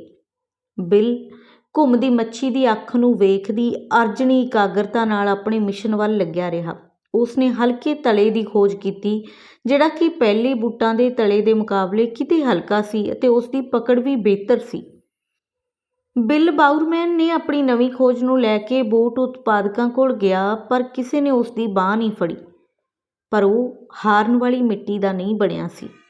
ਉਸ ਨੇ ਆਪਣੀ ਥੋੜ੍ਹੀ ਬਹੁਤੀ ਪੂੰਜੀ ਇਕੱਠੀ ਕੀਤੀ, ਖੁਦ ਬੂਟ ਉਤਪਾਦਕ ਬਣ ਗਿਆ। ਉਸ ਨੇ ਬਹੁਤ ਮਿਹਨਤ ਕੀਤੀ, ਬੜੇ ਸਬਰ ਤੇ ਸੰਤੋਖ ਨਾਲ ਜ਼ਿੰਦਗੀ ਦੇ ਉਤਰਾਵਾਂ ਚੜ੍ਹਾਵਾਂ ਦਾ ਮੁਕਾਬਲਾ ਕੀਤਾ। ਇੱਕ ਐਥਲੀਟ ਫਿਲ ਨਾਈਟ ਦਾ ਉਸ ਨੂੰ ਸਾਥ ਮਿਲ ਗਿਆ। ਦੋਵਾਂ ਨੇ ਰਲ ਕੇ ਨਾਈਕੀ ਵਰਗੇ ਬ੍ਰਾਂਡ ਨੂੰ ਆਰੰਭ ਕੀਤਾ ਅਤੇ ਦੇਖਦੇ ਹੀ ਦੇਖਦੇ ਸਾਰੀ ਦੁਨੀਆ 'ਤੇ ਛਾ ਗਿਆ। ਨਾਈਕੀ ਦੀ ਸਫਲਤਾ ਤੋਂ ਬਾਅਦ ਬਿਲ ਦੇ ਹੌਸਲੇ 7 ਅਸਮਾਨ ਤੱਕ ਪਹੁੰਚ ਗਏ। ਉਸ ਨੇ ਇੱਕ ਹੋਰ ਤਜਰਬਾ ਕੀਤਾ, ਲਿਖਾਰੀ ਬਣਨ ਦਾ। ਉਸ ਨੇ ਜੌਗਿੰਗ ਨਾਮ ਦੀ ਪੁਸਤਕ ਲਿਖੀ ਜਿਸ ਦੀਆਂ ਕਰੋੜਾਂ ਕਾਪੀਆਂ ਵਿਕੀਆਂ। ਸਵੇਰ ਦੀ ਸੈਰ ਅਤੇ ਦੌੜ ਲਈ ਜੋ ਜੌਗਿੰਗ ਸ਼ਬਦ ਵਰਤਿਆ ਗਿਆ ਏ ਉਹ ਬਿਲ ਦੀ ਕਿਤਾਬ ਤੋਂ ਬਾਅਦ ਹੀ ਦੁਨੀਆ ਵਿੱਚ ਪ੍ਰਚਲਿਤ ਹੋਇਆ। ਉਸ ਦੀ ਕਿਤਾਬ ਨੇ ਸਮੁੱਚੇ ਵਿਸ਼ਵ ਨੂੰ ਪ੍ਰਭਾਵਿਤ ਕੀਤਾ। ਅਮਰੀਕਾ ਦੇ ਇਤਿਹਾਸ ਵਿੱਚ ਟਰੈਕ ਤੇ ਫੀਲਡ ਦੇ ਮਹਾਨ ਕੋਚ ਵਜੋਂ ਉਸ ਦਾ ਨਾਮ ਸੁਨਹਿਰੀ ਅੱਖਰਾਂ ਵਿੱਚ ਦਰਜ ਹੈ। ਸੋ ਬਿਲ ਦੀ ਉਕਤ ਕਹਾਣੀ ਤੋਂ ਸਪਸ਼ਟ ਹੁੰਦਾ ਹੈ ਕਿ ਦੌਲਤ ਅਤੇ ਸ਼ੋਹਰਤ ਪ੍ਰਾਪਤ ਕਰਨ ਲਈ ਕੋਈ ਸਫਲਤਾ ਦਾ ਛੂ ਮੰਤਰੀ ਨਹੀਂ, ਸਗੋਂ ਲਗਾਤਾਰ ਮਿਹਨਤ ਕਰਦੇ ਰਹਿਣ ਨਾਲ ਹੀ ਸ਼ਕਤੀ ਦਾ ਇੱਕ ਸੋਮਾ ਫੁੱਟਦਾ ਏ ਜੋ ਸਾਨੂੰ ਮੰਜ਼ਿਲ ਦੇ ਉੱਤੇ ਪਹੁੰਚਾ ਦਿੰਦਾ ਹੈ। ਜਦੋਂ ਤੱਕ ਤੁਸੀਂ ਬਿਲ ਵਰਗੀ ਦ੍ਰਿੜਤਾ ਹਾਸਲ ਨਹੀਂ ਕਰਦੇ, ਤੁਸੀਂ ਊਰਜਾ ਦੇ ਉਸ ਸੋਮੇ ਤੱਕ ਨਹੀਂ ਪਹੁੰਚ ਸਕਦੇ। ਮੁਸ਼ਕਲਾਂ 'ਤੇ ਕਾਬੂ ਪਾਉਣ ਅਤੇ ਵਾਰ-ਵਾਰ ਕਾਮਯਾਬੀ ਨਾਲ ਲਾਗੂ ਕੀਤੀਆਂ ਸਕੀਮਾਂ ਜੋ ਸਾਨੂੰ ਮੰਜ਼ਿਲ ਦੇ ਨੇੜੇ ਪਹੁੰਚਾਉਂਦੀਆਂ ਨੇ, ਨਾ ਉਹਨਾਂ ਦੇ ਨਾਲ ਸਾਡਾ ਯਕੀਨ ਵੱਜਦਾ ਹੈ ਅਤੇ ਹੌਸਲਾ ਬੁਲੰਦ ਹੋ ਜਾਂਦਾ ਹੈ। ਸੋ ਨਿਸ਼ਾਨਾ ਮਿੱਥੋ ਅਤੇ ਜਿੱਤ ਪ੍ਰਾਪਤ ਕਰਨ ਤੀਕ ਮੁਕਾਬਲਾ ਕਰੋ। ਇੱਕ ਹੋਰ ਉੱਦਮੀ ਕਹਾਣੀ ਸੁਣੋ ਜਿਹੜੀ ਇਸ ਗੱਲ ਦਾ ਸਬੂਤ ਹੈ ਕਿ ਅਮੀਰ ਅਤੇ ਸਫਲ ਇਨਸਾਨ ਬਣਨ ਲਈ ਮਿਹਨਤ, ਦ੍ਰਿੜ ਇਰਾਦੇ, ਹਿੰਮਤ, ਆਤਮ ਵਿਸ਼ਵਾਸ ਅਤੇ ਲਗਾਤਾਰ ਯਤਨ ਕਰਨ ਵਾਲੇ ਹੌਸਲੇ ਦੀ ਲੋੜ ਹੁੰਦੀ ਹੈ। ਰੇ ਕਰਾਕ ਦੀ ਜ਼ਿੰਦਗੀ ਸੰਘਰਸ਼ ਦੀ ਲੰਮੀ ਗਾਥਾ ਹੈ। ਉਸ ਨੇ ਆਪਣੇ ਜੀਵਨ ਵਿੱਚ ਕਈ ਅਸਫਲ ਕੰਮ ਕੀਤੇ। ਸ਼ੁਰੂ ਵਿੱਚ ਪ੍ਰਾਪਰਟੀ ਡੀਲਰ ਬਣਿਆ ਪਰ ਸਫਲ ਨਹੀਂ ਹੋ ਸਕਿਆ। ਉਸ ਨੇ ਪਿਆਨੋ ਵਜਾਉਣਾ ਸਿੱਖਿਆ ਅਤੇ ਟਰੈਵਲਿੰਗ ਬੈਂਡ ਨਾਮ ਦੀ ਕੰਪਨੀ ਵਿੱਚ ਪਿਆਨੋ ਵਜਾਉਣ ਲੱਗਿਆ। ਪਹਿਲੇ ਵਿਸ਼ਵ ਯੁੱਧ ਦੌਰਾਨ ਉਹ ਫਰਾਂਸ ਵਿੱਚ ਇੱਕ ਐਂਬੂਲੈਂਸ ਦਾ ਡਰਾਈਵਰ ਰਿਹਾ। 17 ਸਾਲ ਤੱਕ ਉਹ ਇੱਕ ਕੰਪਨੀ ਦੇ ਵਿੱਚ ਸੇਲਜ਼ਮੈਨ ਰਿਹਾ। ਫਿਰ ਉਸਨੇ ਆਪਣੀ ਇੱਕ ਕੰਪਨੀ ਬਣਾਈ ਜਿਸ ਵਿੱਚ ਉਹ ਮਲਟੀ ਮਿਕਸਰ ਵੇਚਦਾ ਸੀ। ਰੇ ਕਰਾਕ ਨੇ ਇਹ ਕੰਮ 13 ਸਾਲ ਕੀਤਾ। ਰੇ ਕਰਾਕ ਦੀ ਕਿਸਮਤ ਦਾ ਸਿਤਾਰਾ 52 ਸਾਲ ਦੀ ਉਮਰ ਵਿੱਚ ਚਮਕਿਆ। ਇੱਕ ਦਿਨ ਉਸਨੇ ਆਪਣੀ ਵਿਕਰੀ ਰਿਪੋਰਟ ਦੀ ਜਾਂਚ ਕੀਤੀ ਤਾਂ ਉਸਨੇ ਦੇਖਿਆ ਕਿ ਉਸਦੇ ਮਿਕਸਰ ਦਾ ਸਭ ਤੋਂ ਵੱਡਾ ਖਰੀਦਦਾਰ ਇੱਕ ਰੈਸਟੋਰੈਂਟ ਸੀ। ਰੇ ਕਰਾਕ ਇੱਕ ਦਿਨ ਉਸ ਰੈਸਟੋਰੈਂਟ ਵਿੱਚ ਗਿਆ ਤਾਂ ਵੇਖਿਆ ਕਿ ਲੋਕ ਲਾਈਨ ਲਗਾ ਕੇ ਬਰਗਰ ਖਰੀਦ ਰਹੇ ਨੇ ਅਤੇ ਉਸ ਰੈਸਟੋਰੈਂਟ ਨੂੰ 2 ਭਰਾ ਚਲਾਉਂਦੇ ਸਨ। ਰੇ ਰੈਸਟੋਰੈਂਟ ਦੇ ਮਾਲਕਾਂ ਦੇ ਕੋਲ ਗਿਆ ਅਤੇ ਉਹਨਾਂ ਨੂੰ ਅਜਿਹੇ ਹੋਰ ਰੈਸਟੋਰੈਂਟ ਖੋਲ੍ਹਣ ਲਈ ਪ੍ਰੇਰਨ ਲੱਗਾ। ਇਸ ਪਿੱਛੇ ਰੇ ਦਾ ਆਪਣਾ ਸਵਾਰਥ ਸੀ ਕਿ ਜੇ ਹੋਰ ਰੈਸਟੋਰੈਂਟ ਖੁੱਲ੍ਹਣਗੇ ਤਾਂ ਉਸ ਦਾ ਮਿਕਸਰ ਵੱਧ ਵਿਕੇਗਾ। ਰੈਸਟੋਰੈਂਟ ਦੇ ਮਾਲਕ ਡਿਕ ਮੈਕਡੋਨਲਡ ਨੇ ਇਹ ਕਹਿੰਦੇ ਹੋਏ ਰੇ ਦਾ ਪ੍ਰਸਤਾਵ ਠੁਕਰਾ ਦਿੱਤਾ ਕਿ ਉਹ ਰੈਸਟੋਰੈਂਟ ਦੀ ਆਮਦਨ ਨਾਲ ਸੰਤੁਸ਼ਟ ਹੈ। ਰੇ ਕਰਾਕ ਨੇ ਹੌਸਲਾ ਨਹੀਂ ਹਾਰਿਆ। ਉਸਨੇ ਡਿਕ ਮੈਕਡੋਨਲਡ ਦੇ ਅੱਗੇ ਇੱਕ ਨਵਾਂ ਪ੍ਰਸਤਾਵ ਰੱਖ ਦਿੱਤਾ। ਰੇ ਨੇ ਕਿਹਾ ਕਿ ਜੇ ਉਹ ਆਪਣੇ ਰੈਸਟੋਰੈਂਟਾਂ ਦੀ ਚੇਨ ਨਹੀਂ ਖੋਲ੍ਹਣਾ ਚਾਹੁੰਦੇ ਤਾਂ ਉਹ ਇਹ ਅਧਿਕਾਰ ਰੇ ਨੂੰ ਵੇਚ ਦੇਣ। ਇਸ ਗੱਲ ਲਈ ਮੈਕਡੋਨਲਡ ਭਰਾ ਮੰਨ ਗਏ ਅਤੇ ਉਹਨਾਂ ਫਰੈਂਚਾਈਜ਼ੀ ਦੇ ਅਧਿਕਾਰ ਰੇ ਕਰਾਕ ਨੂੰ ਵੇਚ ਦਿੱਤੇ। ਰੇ ਕਰਾਕ ਨੇ ਸ਼ਿਕਾਗੋ ਦੇ ਉਪਨਗਰ ਡੇਸ ਪਲੇਨਸ ਵਿਖੇ ਆਪਣਾ ਮੈਕਡੋਨਲਡ ਰੈਸਟੋਰੈਂਟ ਖੋਲ੍ਹਿਆ ਜੋ ਵੇਖਦੇ ਹੀ ਵੇਖਦੇ ਦਿਨਾਂ ਵਿੱਚ ਸਫਲਤਾ ਦੀਆਂ ਸਿਖਰਾਂ 'ਤੇ ਪਹੁੰਚ ਗਿਆ। ਬਸ ਫਿਰ ਕੀ ਸੀ, ਰੇ ਕਰਾਕ ਨੇ ਮੈਕਡੋਨਲਡ ਦੀ ਫਰੈਂਚਾਈਜ਼ੀ ਚੇਨ ਬਣਾਉਣੀ ਸ਼ੁਰੂ ਕਰ ਦਿੱਤੀ ਅਤੇ ਅੱਜ ਸਾਰੀ ਦੁਨੀਆ ਵਿੱਚ ਉਸ ਦਾ ਕਾਰੋਬਾਰ ਫੈਲਿਆ ਹੋਇਆ ਹੈ। 1984 ਵਿੱਚ ਜਦੋਂ ਉਸਨੇ ਇਸ ਫਾਨੀ ਸੰਸਾਰ ਨੂੰ ਅਲਵਿਦਾ ਆਖੀ ਤਾਂ ਉਸ ਸਮੇਂ ਉਸਦੇ ਖਾਤੇ ਵਿੱਚ $50 ਕਰੋੜ ਤੋਂ ਵੱਧ ਸੰਪਤੀ ਸੀ। ਉਸ ਵੇਲੇ ਤੱਕ ਉਸਨੇ 30 ਦੇਸ਼ਾਂ ਵਿੱਚ 7778 ਰੈਸਟੋਰੈਂਟ ਖੋਲ੍ਹ ਲਏ ਜਿਨ੍ਹਾਂ ਦੀ ਵਿਕਰੀ $3 ਬਿਲੀਅਨ ਤੋਂ ਵੱਧ ਸੀ।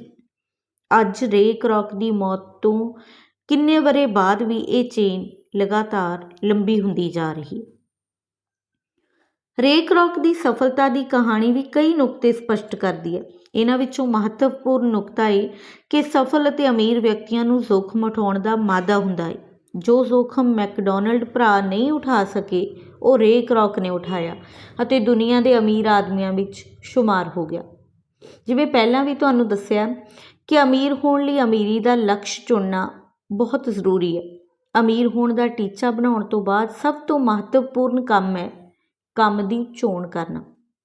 ਕੰਮ ਦੀ ਚੋਣ, ਸਹੀ ਯੋਜਨਾਬੰਦੀ, ਵਕਤ ਪ੍ਰਬੰਧਨ, ਸਕਾਰਾਤਮਕ ਸੋਚ, ਜਨੂੰਨ, ਆਤਮ ਵਿਸ਼ਵਾਸ, ਪ੍ਰਬਲ ਇੱਛਾ, ਜ਼ਿੰਮੇਵਾਰੀ ਦੀ ਭਾਵਨਾ, ਫੈਸਲੇ ਲੈਣ ਦੀ ਸਮਰੱਥਾ ਅਤੇ ਜ਼ੋਖਮ ਉਠਾਉਣ ਦਾ ਸਾਹਸ ਹੋਣਾ ਸਫਲਤਾ ਲਈ ਅਤਿ ਜ਼ਰੂਰੀ ਹੈ। ਯਾਦ ਰੱਖੋ, ਕੋਈ ਸਫਲਤਾ ਅਸਮਾਨ ਤੋਂ ਨਹੀਂ ਟਪਕਦੀ, ਇਹ ਤਾਂ ਹਾਸਲ ਕਰਨੀ ਪੈਂਦੀ ਹੈ। ਸਫਲਤਾ ਕਮਾਉਣੀ ਹੀ ਪੈਂਦੀ ਹੈ। ਹਾਂ, ਇਸ ਨੂੰ ਕਮਾਉਣ ਲਈ, ਹਾਸਲ ਕਰਨ ਲਈ ਸਾਨੂੰ ਮਾਨਸਿਕ ਤੌਰ 'ਤੇ ਤਿਆਰ ਹੋਣਾ ਜ਼ਰੂਰ ਪੈਂਦਾ ਹੈ। ਖੁਦ 'ਤੇ ਵਿਸ਼ਵਾਸ ਲਿਆਉਣਾ ਪੈਂਦਾ ਹੈ, ਆਤਮ ਵਿਸ਼ਵਾਸੀ ਬਣਨਾ ਪੈਂਦਾ ਹੈ। ਖੁਦ ਵਿੱਚ ਵਿਸ਼ਵਾਸ ਤੋਂ ਬਿਨਾਂ ਅਸੀਂ ਆਪਣੇ ਉੱਚਤਮ ਟੀਚੇ ਪ੍ਰਾਪਤ ਨਹੀਂ ਕਰ ਸਕਦੇ। ਦੁਨੀਆ ਦੇ ਸਫਲ ਅਤੇ ਅਮੀਰ ਵਿਅਕਤੀਆਂ ਦੀਆਂ ਸ਼ਖਸੀਅਤਾਂ ਵਿੱਚ ਬਹੁਤ ਸਾਰੇ ਗੁਣ ਸਾਂਝੇ ਦਿਖਾਈ ਦਿੰਦੇ ਨੇ। ਸਾਰੇ ਸਫਲ ਵਿਅਕਤੀ ਸਮੇਂ ਦਾ ਇਸਤੇਮਾਲ ਕਰਨ ਵਿੱਚ ਮਾਹਰ ਨੇ। 24 ਘੰਟਿਆਂ ਵਿੱਚੋਂ 15-15 ਘੰਟੇ ਆਪਣੇ ਟੀਚੇ ਦੀ ਪ੍ਰਾਪਤੀ ਲਈ ਲਾਉਣਾ ਉਹਨਾਂ ਦੀ ਆਦਤ ਹੈ। ਪਹਿਲ ਕਰਨ ਅਤੇ ਜੋਖਮ ਉਠਾਉਣ ਦੇ ਗੁਣ ਵੀ ਉਹਨਾਂ ਦੀ ਸ਼ਖਸੀਅਤ ਦਾ ਹਿੱਸਾ ਹੁੰਦੇ ਨੇ। ਇਰਾਦੇ ਦੀ ਦ੍ਰਿੜਤਾ ਅਤੇ ਅਸਫਲਤਾ ਤੋਂ ਨਾ ਡਰਨ ਦਾ ਉਹਨਾਂ ਨੇ ਆਪਣੇ ਆਪ ਨਾਲ ਵਾਅਦਾ ਕੀਤਾ ਹੁੰਦਾ। ਵੱਡੀ ਤੋਂ ਵੱਡੀ ਚੁਣੌਤੀ ਸਵੀਕਾਰ ਕਰਨ ਲਈ ਤਿਆਰ ਰਹਿੰਦੇ ਨੇ। ਸੁਪਨਿਆਂ ਨੂੰ ਹਕੀਕਤ ਵਿੱਚ ਬਦਲਣ ਦੀ ਕਲਾ ਜਾਣਦੇ ਹੁੰਦੇ ਨੇ। ਕੀ ਤੁਸੀਂ ਵੀ ਅਜਿਹੇ ਕਲਾਕਾਰ ਬਣਨਾ ਚਾਹੋਗੇ ਜੋ ਆਪ ਦੇ ਸੁਪਨਿਆਂ ਨੂੰ ਹਕੀਕਤ ਵਿੱਚ ਬਦਲਣ ਦੇ ਮਾਹਿਰ ਹੋਣ? ਜੇ ਹਾਂ ਤਾਂ ਉੱਠੋ, ਹੁਣੇ ਹੀ ਆਰੰਭ ਕਰੋ ਆਪਣੀ ਸਫਲਤਾ ਦੀ ਯਾਤਰਾ। ਯਕੀਨ ਰੱਖੋ, ਮੰਜ਼ਿਲ ਉੱਤੇ ਜ਼ਰੂਰ ਪਹੁੰਚੋਗੇ। ਤੁਰੋ ਤਾਂ ਸਹੀ, ਜੋ ਤੁਰਦੇ ਨੇ ਉਹੀ ਪੁੱਜਦੇ ਨੇ। ਕੀ ਤੁਸੀਂ ਅਮੀਰ ਬਣਨਾ ਚਾਹੁੰਦੇ ਹੋ? ਦੌਲਤ, ਸ਼ੋਹਰਤ ਅਤੇ ਸੱਤਾ ਦੀ ਚਾਹਤ ਹਰ ਦੁਨਿਆਵੀ ਇਨਸਾਨ ਰੱਖਦਾ ਹੈ। ਇਹ ਤਿੰਨੇ ਸਕੀਆਂ ਭੈਣਾਂ ਨੇ। ਇੱਕ ਆ ਗਈ ਤਾਂ ਬਾਕੀ ਦੋ ਵੀ ਆਪਣੇ ਆਪ ਬੰਦੇ ਦੀ ਝੋਲੀ ਆ ਪੈਂਦੀਆਂ ਨੇ। ਜੇ ਤੁਸੀਂ ਵੀ ਦੌਲਤਮੰਦ ਬਣਨਾ ਚਾਹੁੰਦੇ ਹੋ ਤਾਂ ਬਣ ਸਕਦੇ ਹੋ। ਇਸ ਲਈ ਤੁਹਾਡੇ ਮਨ ਵਿੱਚ ਅਮੀਰ ਬਣਨ ਦੀ ਪ੍ਰਬਲ ਇੱਛਾ ਹੋਣੀ ਚਾਹੀਦੀ ਹੈ। ਪ੍ਰਬਲ ਇੱਛਾ ਦਾ ਅਰਥ ਹੈ ਕਿ ਮੰਜ਼ਿਲ ਮਿੱਥ ਕੇ ਉਸ ਉੱਤੇ ਪਹੁੰਚਣ ਦੀ ਇੱਛਾ। ਇਸ ਮੰਜ਼ਿਲ ਨੂੰ ਤੈਅ ਕਰਨ ਲਈ ਯੋਜਨਾ ਬਣਾਉਣਾ ਅਤੇ ਉਸ ਯੋਜਨਾ ਤਹਿਤ ਉਸ ਸਮੇਂ ਤੱਕ ਕੰਮ ਵਿੱਚ ਜੁਟੇ ਰਹਿਣਾ ਜਦ ਤੱਕ ਤੁਸੀਂ ਮੰਜ਼ਿਲ ਉੱਤੇ ਨਾ ਪਹੁੰਚ ਜਾਓ। ਇੱਥੇ ਇੱਕ ਹੋਰ ਗੱਲ ਮਹੱਤਵਪੂਰਨ ਹੈ ਕਿ ਆਪਣੇ ਕੰਮ ਵਿੱਚ ਜਨੂੰਨ ਦੀ ਹੱਦ ਤੱਕ ਖੁੱਭ ਜਾਣਾ। ਤੁਹਾਨੂੰ ਦੁਨੀਆ ਵਿੱਚ ਕੋਈ ਅਜਿਹਾ ਸਫਲ ਵਿਅਕਤੀ ਨਹੀਂ ਮਿਲੇਗਾ ਜਿਸ ਨੇ ਆਪਣੇ ਕੰਮ ਨੂੰ ਜਨੂੰਨ ਦੀ ਹੱਦ ਤੱਕ ਨਾ ਕੀਤਾ ਹੋਵੇ। ਜੇ ਤੁਸੀਂ ਅਮੀਰ ਬਣਨਾ ਚਾਹੁੰਦੇ ਹੋ ਤਾਂ ਹੇਠ ਲਿਖੇ ਨੁਕਤਿਆਂ 'ਤੇ ਵਿਚਾਰ ਕਰੋ। ਪਹਿਲਾ, ਅਮੀਰ ਬਣਨ ਦੀ ਸੋਚ ਅਪਣਾਓ। ਧਨ ਦੀ ਪ੍ਰਾਪਤੀ ਤੁਹਾਡਾ ਵੀ ਹੱਕ ਹੈ। ਗਰੀਬੀ ਤਾਂ ਇੱਕ ਰੋਗ ਹੈ, ਇੱਕ ਮਾਨਸਿਕ ਰੋਗ। ਇਸ ਦਾ ਇਲਾਜ ਬਹੁਤ ਜ਼ਰੂਰੀ ਹੈ। ਤੁਸੀਂ ਖੁਸ਼ੀ, ਸ਼ਾਂਤੀ, ਆਰਾਮ ਅਤੇ ਆਨੰਦ ਨਾਲ ਜਿਉਣ ਲਈ ਦੁਨੀਆ ਵਿੱਚ ਆਏ ਹੋ। ਇਸ ਲਈ ਹਮੇਸ਼ਾ ਵੱਡਾ ਸੋਚੋ, ਸਫਲਤਾ ਬਾਰੇ ਸੋਚੋ, ਅਮੀਰ ਬਣਨ ਬਾਰੇ ਸੋਚੋ, ਸਮਾਜਿਕ ਪ੍ਰਤਿਸ਼ਠਾ ਪਾਉਣ ਬਾਰੇ ਸੋਚੋ। ਆਰਾਮ ਅਤੇ ਆਨੰਦਮਈ ਜੀਵਨ ਜਿਉਣ ਵਾਲੀ ਸੋਚ ਅਪਣਾਓ। ਹਮੇਸ਼ਾ ਯਾਦ ਰੱਖੋ ਕਿ ਜੇਕਰ ਤੁਸੀਂ ਆਪਣੇ ਮਨ ਵਿੱਚ ਅਮੀਰ ਬਣਨ ਦਾ ਸੁਪਨਾ ਨਹੀਂ ਬੁਣੋਗੇ ਤਾਂ ਹਕੀਕਤ ਵਿੱਚ ਕਦੇ ਵੀ ਅਮੀਰ ਨਹੀਂ ਬਣ ਸਕੋਗੇ। ਮਨ ਵਿੱਚ ਅਮੀਰ ਬਣਨ ਦਾ ਜਜ਼ਬਾ ਪੈਦਾ ਕਰੋ। ਮਨ ਵਿੱਚ ਅਮੀਰ ਬਣਨ ਦਾ ਜੋਸ਼ ਪੈਦਾ ਕਰੋ। ਅਮੀਰ ਬਣਨਾ ਹੈ ਤਾਂ ਅਮੀਰ ਬਣਨ ਦੀ ਸੋਚ ਪੈਦਾ ਕਰਨੀ ਹੋਵੇਗੀ। ਮਨੁੱਖ ਦੀ ਸੋਚ ਹੀ ਉਸ ਨੂੰ ਅਮੀਰ ਜਾਂ ਗਰੀਬ ਬਣਾਈ ਰੱਖਦੀ ਹੈ। ਡਾਕਟਰ ਜੋਸੇਫ ਮਰਫੀ ਤੁਹਾਡੇ ਅਵਚੇਤਨ ਮਨ ਦੀ ਸ਼ਕਤੀ ਵਿੱਚ ਲਿਖਦੇ ਨੇ ਕਿ ਅਵਚੇਤਨ ਮਨ ਦੀ ਛੁਪੀ ਹੋਈ ਸ਼ਕਤੀ ਦਾ ਪ੍ਰਯੋਗ ਕਰਨਾ ਸਿੱਖ ਕੇ ਤੁਸੀਂ ਆਪਣੇ ਜੀਵਨ ਵਿੱਚ ਸ਼ਕਤੀ, ਦੌਲਤ, ਸਿਹਤ, ਖੁਸ਼ੀ ਅਤੇ ਆਨੰਦ ਪਾ ਸਕਦੇ ਹੋ। ਡਾਕਟਰ ਮਰਫੀ ਦਾ ਵਿਸ਼ਵਾਸ ਹੈ ਕਿ ਸਫਲਤਾ ਹਮੇਸ਼ਾ ਮਨ ਦੇ ਵਿਸ਼ਵਾਸ ਕਾਰਨ ਮਿਲਦੀ ਹੈ।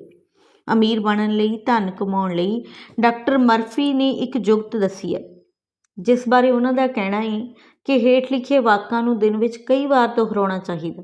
ਉਹ ਵਾਕ ਨੇ, ਮੈਨੂੰ ਧਨ ਪਸੰਦ ਹੈ, ਮੈਂ ਇਸ ਨਾਲ ਪ੍ਰੇਮ ਕਰਦਾ ਹਾਂ, ਮੈਂ ਇਸ ਦਾ ਸਿਆਣਪ ਨਾਲ, ਸਿਰਜਣਾਤਮਕ ਤਰੀਕੇ ਨਾਲ ਅਤੇ ਨਿਆਂਪੂਰਨ ਪ੍ਰਯੋਗ ਕਰਦਾ ਹਾਂ। ਮੇਰੇ ਜੀਵਨ ਵਿੱਚ ਧਨ ਦਾ ਲਗਾਤਾਰ ਪ੍ਰਵਾਹ ਹੋ ਰਿਹਾ ਹੈ। ਮੈਂ ਖੁਸ਼ੀ ਨਾਲ ਇਸ ਨੂੰ ਮੁਕਤ ਕਰਦਾ ਹਾਂ ਅਤੇ ਇਹ ਅਦਭੁਤ ਤਰੀਕੇ ਨਾਲ ਕਈ ਗੁਣਾ ਹੋ ਕੇ ਮੇਰੇ ਵੱਲ ਪ੍ਰਵਾਹਿਤ ਹੋ ਰਿਹਾ ਹੈ। ਮੈਂ ਇਸ ਦਾ ਪ੍ਰਯੋਗ ਸਿਰਫ ਭਲਾਈ ਦੇ ਲਈ ਕਰਦਾ ਹਾਂ। ਮੈਂ ਆਪਣੀ ਆਰਥਿਕ ਸਮਰਿੱਧੀ ਅਤੇ ਮਾਨਸਿਕ ਦੌਲਤ ਲਈ ਕਿਰਤੱਗ ਹਾਂ। ਥਿੰਕ ਐਂਡ ਮਨੋ ਰਿਚ ਪੁਸਤਕ ਦੇ ਲੇਖਕ ਨੈਪੋਲੀਅਨ ਹਿਲ ਲਿਖਦੇ ਨੇ ਕਿ ਜ਼ਿਆਦਾਤਰ ਲੋਕ ਆਪਣੀ ਸੋਚ ਕਾਰਨ ਅਮੀਰ ਨਹੀਂ ਬਣਦੇ ਕਿਉਂਕਿ ਉਹ ਆਪਣਾ ਬੁਰਾ ਸੋਚਦੇ ਨੇ। ਜਦੋਂ ਉਹ ਆਪਣਾ ਬੁਰਾ ਸੋਚਦੇ ਨੇ ਤਾਂ ਉਹਨਾਂ ਦਾ ਭਲਾ ਕਿਸ ਤਰ੍ਹਾਂ ਹੋ ਸਕਦਾ ਹੈ? ਹਮੇਸ਼ਾ ਚੰਗਾ ਸੋਚੋ ਅਤੇ ਟੀਸੀ ਉੱਤੇ ਪਹੁੰਚਣ ਬਾਰੇ ਸੋਚੋ। ਫਿਰ ਦੇਖੋ ਤੁਸੀਂ ਕਿਸ ਤਰ੍ਹਾਂ ਅਮੀਰ ਨਹੀਂ ਬਣਦੇ। ਅਮੀਰ ਬਣਨ ਦੀ ਸੋਚ ਹੀ ਆਪ ਨੂੰ ਅਮੀਰ ਬਣਾਉਂਦੀ ਹੈ। ਅੱਜ ਹੀ, ਬਲਕਿ ਹੁਣੇ ਤੋਂ ਹੀ ਅਮੀਰ ਬਣਨ ਦੀ ਸੋਚ ਅਪਣਾਓ। ਜੇਕਰ ਤੁਸੀਂ ਇਹ ਸੋਚ ਅਪਣਾ ਲਈ ਤਾਂ ਜ਼ਰੂਰ ਅਮੀਰ ਬਣੋ। ਨੰਬਰ 2, ਕਿਸਮਤ ਨਹੀਂ, ਮਿਹਨਤ। ਅਮੀਰ ਬਣਨ ਲਈ ਕਿਸਮਤ ਨਹੀਂ, ਮਿਹਨਤ ਹੀ ਕੰਮ ਆਉਂਦੀ। ਦੁਨੀਆ ਵਿੱਚ ਹਰ ਮਨੁੱਖ ਨੂੰ ਕੁਦਰਤ ਸਫਲਤਾ ਦਾ ਇੱਕ ਮੌਕਾ ਤਾਂ ਜ਼ਰੂਰ ਦਿੰਦੀ ਹੈ। ਜੋ ਮਨੁੱਖ ਹਿੰਮਤ ਅਤੇ ਵਿਸ਼ਵਾਸ ਨਾਲ ਉਸ ਮੌਕੇ ਦਾ ਫਾਇਦਾ ਉਠਾ ਲੈਂਦੇ ਨੇ ਉਹ ਸਫਲ ਇਨਸਾਨ ਕਹਾਉਂਦੇ ਨੇ। ਇੱਕ ਹਿੰਦੀ ਗੀਤ ਵਧੀਆ ਸੁਨੇਹਾ ਦੇ ਰਿਹਾ ਹੈ, ਨੰਨੇ ਮੁੰਨੇ ਬੱਚੇ ਤੇਰੀ ਮੁੱਠੀ ਮੇਂ ਕਿਆ ਹੈ, ਮੁੱਠੀ ਮੇਂ ਹੈ ਤਕਦੀਰ ਹਮਾਰੀ। ਤਕਦੀਰ ਤਾਂ ਮੁੱਠੀ ਵਿੱਚ ਹੈ, ਮਿਹਨਤ ਵਿੱਚ ਹੈ, ਹੌਸਲੇ ਵਿੱਚ ਹੈ, ਹਿੰਮਤ ਵਿੱਚ ਹੈ, ਦ੍ਰਿੜ ਇਰਾਦੇ ਵਿੱਚ ਹੈ, ਲਗਨ ਨਾਲ ਲੱਗੇ ਰਹਿਣ ਵਿੱਚ ਹੈ, ਤੇ ਹਾਰ ਨਾ ਮੰਨਣ ਵਿੱਚ ਹੈ। ਆਤਮ ਵਿਸ਼ਵਾਸ ਵਿੱਚ ਹੈ ਅਤੇ ਮੰਜ਼ਿਲ ਨੂੰ ਸਰ ਕਰਨ ਦੇ ਜਨੂੰਨ ਵਿੱਚ ਹੈ। ਹੱਥਾਂ ਦੀਆਂ 4 ਲਕੀਰਾਂ 'ਤੇ ਵਿਸ਼ਵਾਸ ਕਰਨ ਦੀ ਬਜਾਏ ਪੂਰੇ ਹੱਥ 'ਤੇ ਵਿਸ਼ਵਾਸ ਕਰੋ। ਪਟਿਆਲਾ ਦੀ ਬਿਨਾਂ ਹੱਥਾਂ ਵਾਲੀ ਕੁਲਵਿੰਦਰ ਕੌਰ ਨੇ ਇਹ ਦਰਸਾ ਦਿੱਤਾ ਹੈ ਕਿ ਬਿਨਾਂ ਹੱਥਾਂ ਤੋਂ ਦ੍ਰਿੜ ਇਰਾਦੇ ਅਤੇ ਸਖਤ ਮਿਹਨਤ ਨਾਲ ਵੀ ਜ਼ਿੰਦਗੀ ਦੀ ਬਾਜੀ ਜਿੱਤੀ ਜਾ ਸਕਦੀ ਹੈ। ਇਹ ਕੁਲਵਿੰਦਰ ਬਿਨਾਂ ਹੱਥਾਂ ਤੋਂ ਬੁਲੰਦ ਹੌਸਲੇ ਅਤੇ ਸਖਤ ਮਿਹਨਤ ਦੇ ਬਲਬੂਤੇ ਉੱਤੇ ਜੱਜ ਦੀ ਕੁਰਸੀ 'ਤੇ ਬਿਰਾਜਮਾਨ ਹੋਈ ਹੈ। ਜੇ ਤੁਸੀਂ ਕਿਸਮਤ ਸਹਾਰੇ ਅਮੀਰ ਬਣਨਾ ਚਾਹੁੰਦੇ ਹੋ ਤਾਂ ਸਿਰਫ ਅਸਫਲਤਾ ਹੀ ਤੁਹਾਡੇ ਹੱਥ ਲੱਗੇਗੀ। ਸਵੇਟ ਮਾਰਟਨ ਦਾ ਕਹਿਣਾ ਹੈ ਕਿ ਕਿਸਮਤ ਕੰਮ ਨਾਲ ਹੀ ਬਣਦੀ ਹੈ। ਯਤਨ, ਲਗਨ ਅਤੇ ਮਿਹਨਤ ਦੇ ਸਹਾਰੇ ਅਸੀਂ ਖੁਦ ਹੀ ਆਪਣੇ ਭਾਗ ਵਿਧਾਤਾ ਬਣ ਸਕਦੇ ਹਾਂ। ਆਪਣੇ ਹੱਥਾਂ ਨਾਲ ਆਪਣੀ ਕਿਸਮਤ ਸਵਾਰ ਸਕਦੇ ਹਾਂ। ਹਕੀਮ ਲੁਕਮਾਨ ਅਨੁਸਾਰ ਸਿਰਫ ਪਤਵਾਰ ਨਾਲ ਕਿਨਾਰੇ ਉੱਤੇ ਨਹੀਂ ਪਹੁੰਚਿਆ ਜਾ ਸਕਦਾ। ਕਿਨਾਰੇ ਉੱਤੇ ਪਹੁੰਚਣ ਲਈ ਹੱਥ ਪੈਰ ਮਾਰਨ ਦੀ ਲੋੜ ਹੁੰਦੀ ਹੈ। ਸਿੱਧੇ ਸਿਖਰ 'ਤੇ ਨਹੀਂ ਪਹੁੰਚਿਆ ਜਾ ਸਕਦਾ। ਸਿਖਰ 'ਤੇ ਪਹੁੰਚਣ ਲਈ ਹਮੇਸ਼ਾ ਜ਼ਮੀਨ ਤੋਂ ਹੀ ਸ਼ੁਰੂਆਤ ਕਰਨੀ ਪੈਂਦੀ ਹੈ। ਅਮੀਰ ਬਣਨ ਲਈ ਯੋਜਨਾਬੱਧ ਕਾਰਜਸ਼ੈਲੀ ਅਪਣਾ ਕੇ ਸਖਤ ਮਿਹਨਤ ਦੀ ਲੋੜ ਹੈ। ਦੁਨੀਆ ਦੇ ਅਮੀਰ ਤੇ ਸਫਲ ਵਿਅਕਤੀਆਂ ਦੇ ਜੀਵਨ ਪੜ੍ਹਨ ਤੋਂ ਬਾਅਦ ਇੱਕ ਗੱਲ ਸਪਸ਼ਟ ਹੋ ਜਾਂਦੀ ਹੈ ਕਿ ਸਫਲਤਾ ਦੀ ਸਿਖਰ 'ਤੇ ਪਹੁੰਚਣ ਲਈ ਕੋਈ ਵੀ ਸ਼ਾਰਟਕੱਟ ਨਹੀਂ, ਕੋਈ ਅਜਿਹੀ ਪਗਡੰਡੀ ਨਹੀਂ ਜਿਹੜੀ ਬਿਨਾਂ ਮਿਹਨਤ ਦੇ ਸਿਖਰ 'ਤੇ ਪਹੁੰਚਾ ਦੇਵੇਗੀ। ਸਾਰੇ ਸਫਲ ਵਿਅਕਤੀ ਆਪਣੇ 24 ਘੰਟਿਆਂ ਵਿੱਚੋਂ 14 ਤੋਂ 16 ਘੰਟੇ ਆਪਣੇ ਲਕਸ਼ ਦੀ ਪ੍ਰਾਪਤੀ ਲਈ ਆਉਂਦੇ ਨੇ। ਸੋ ਜੇ ਸੱਚਮੁੱਚ ਹੀ ਅਮੀਰ ਬਣਨ ਦਾ ਸੁਪਨਾ ਪਾਲ ਲਿਆ ਏ ਤਾਂ ਜਨੂੰਨੀ ਬਣ ਕੇ ਆਪਣੇ ਕੰਮ ਵਿੱਚ ਜੁਟ ਜਾਓ। ਸਫਲਤਾ ਅਵੱਸ਼ ਤੁਹਾਡੇ ਹੱਥ ਲੱਗੇਗੀ। ਹੱਥ ਦੀਆਂ ਲਕੀਰਾਂ ਨੇ ਨਹੀਂ, ਹੱਥਾਂ ਦੇ ਅੱਟਣਾ ਨੇ ਤੁਹਾਨੂੰ ਅਮੀਰ ਬਣਾਉਣਾ ਹੈ। ਨੰਬਰ 3, ਕੰਮ ਦੀ ਚੋਣ। ਅਮੀਰ ਬਣਨ ਦੇ ਸੁਪਨੇ ਨੂੰ ਹਕੀਕਤ ਵਿੱਚ ਬਦਲਣ ਲਈ ਕਿਸੇ ਕੰਮ ਦੀ ਚੋਣ ਜ਼ਰੂਰੀ ਹੈ। ਇਹ ਚੋਣ ਤੁਹਾਡੀ ਪਸੰਦ ਦਾ ਨਾਪਸੰਦ 'ਤੇ ਨਿਰਭਰ ਨਹੀਂ ਕਰਦੀ।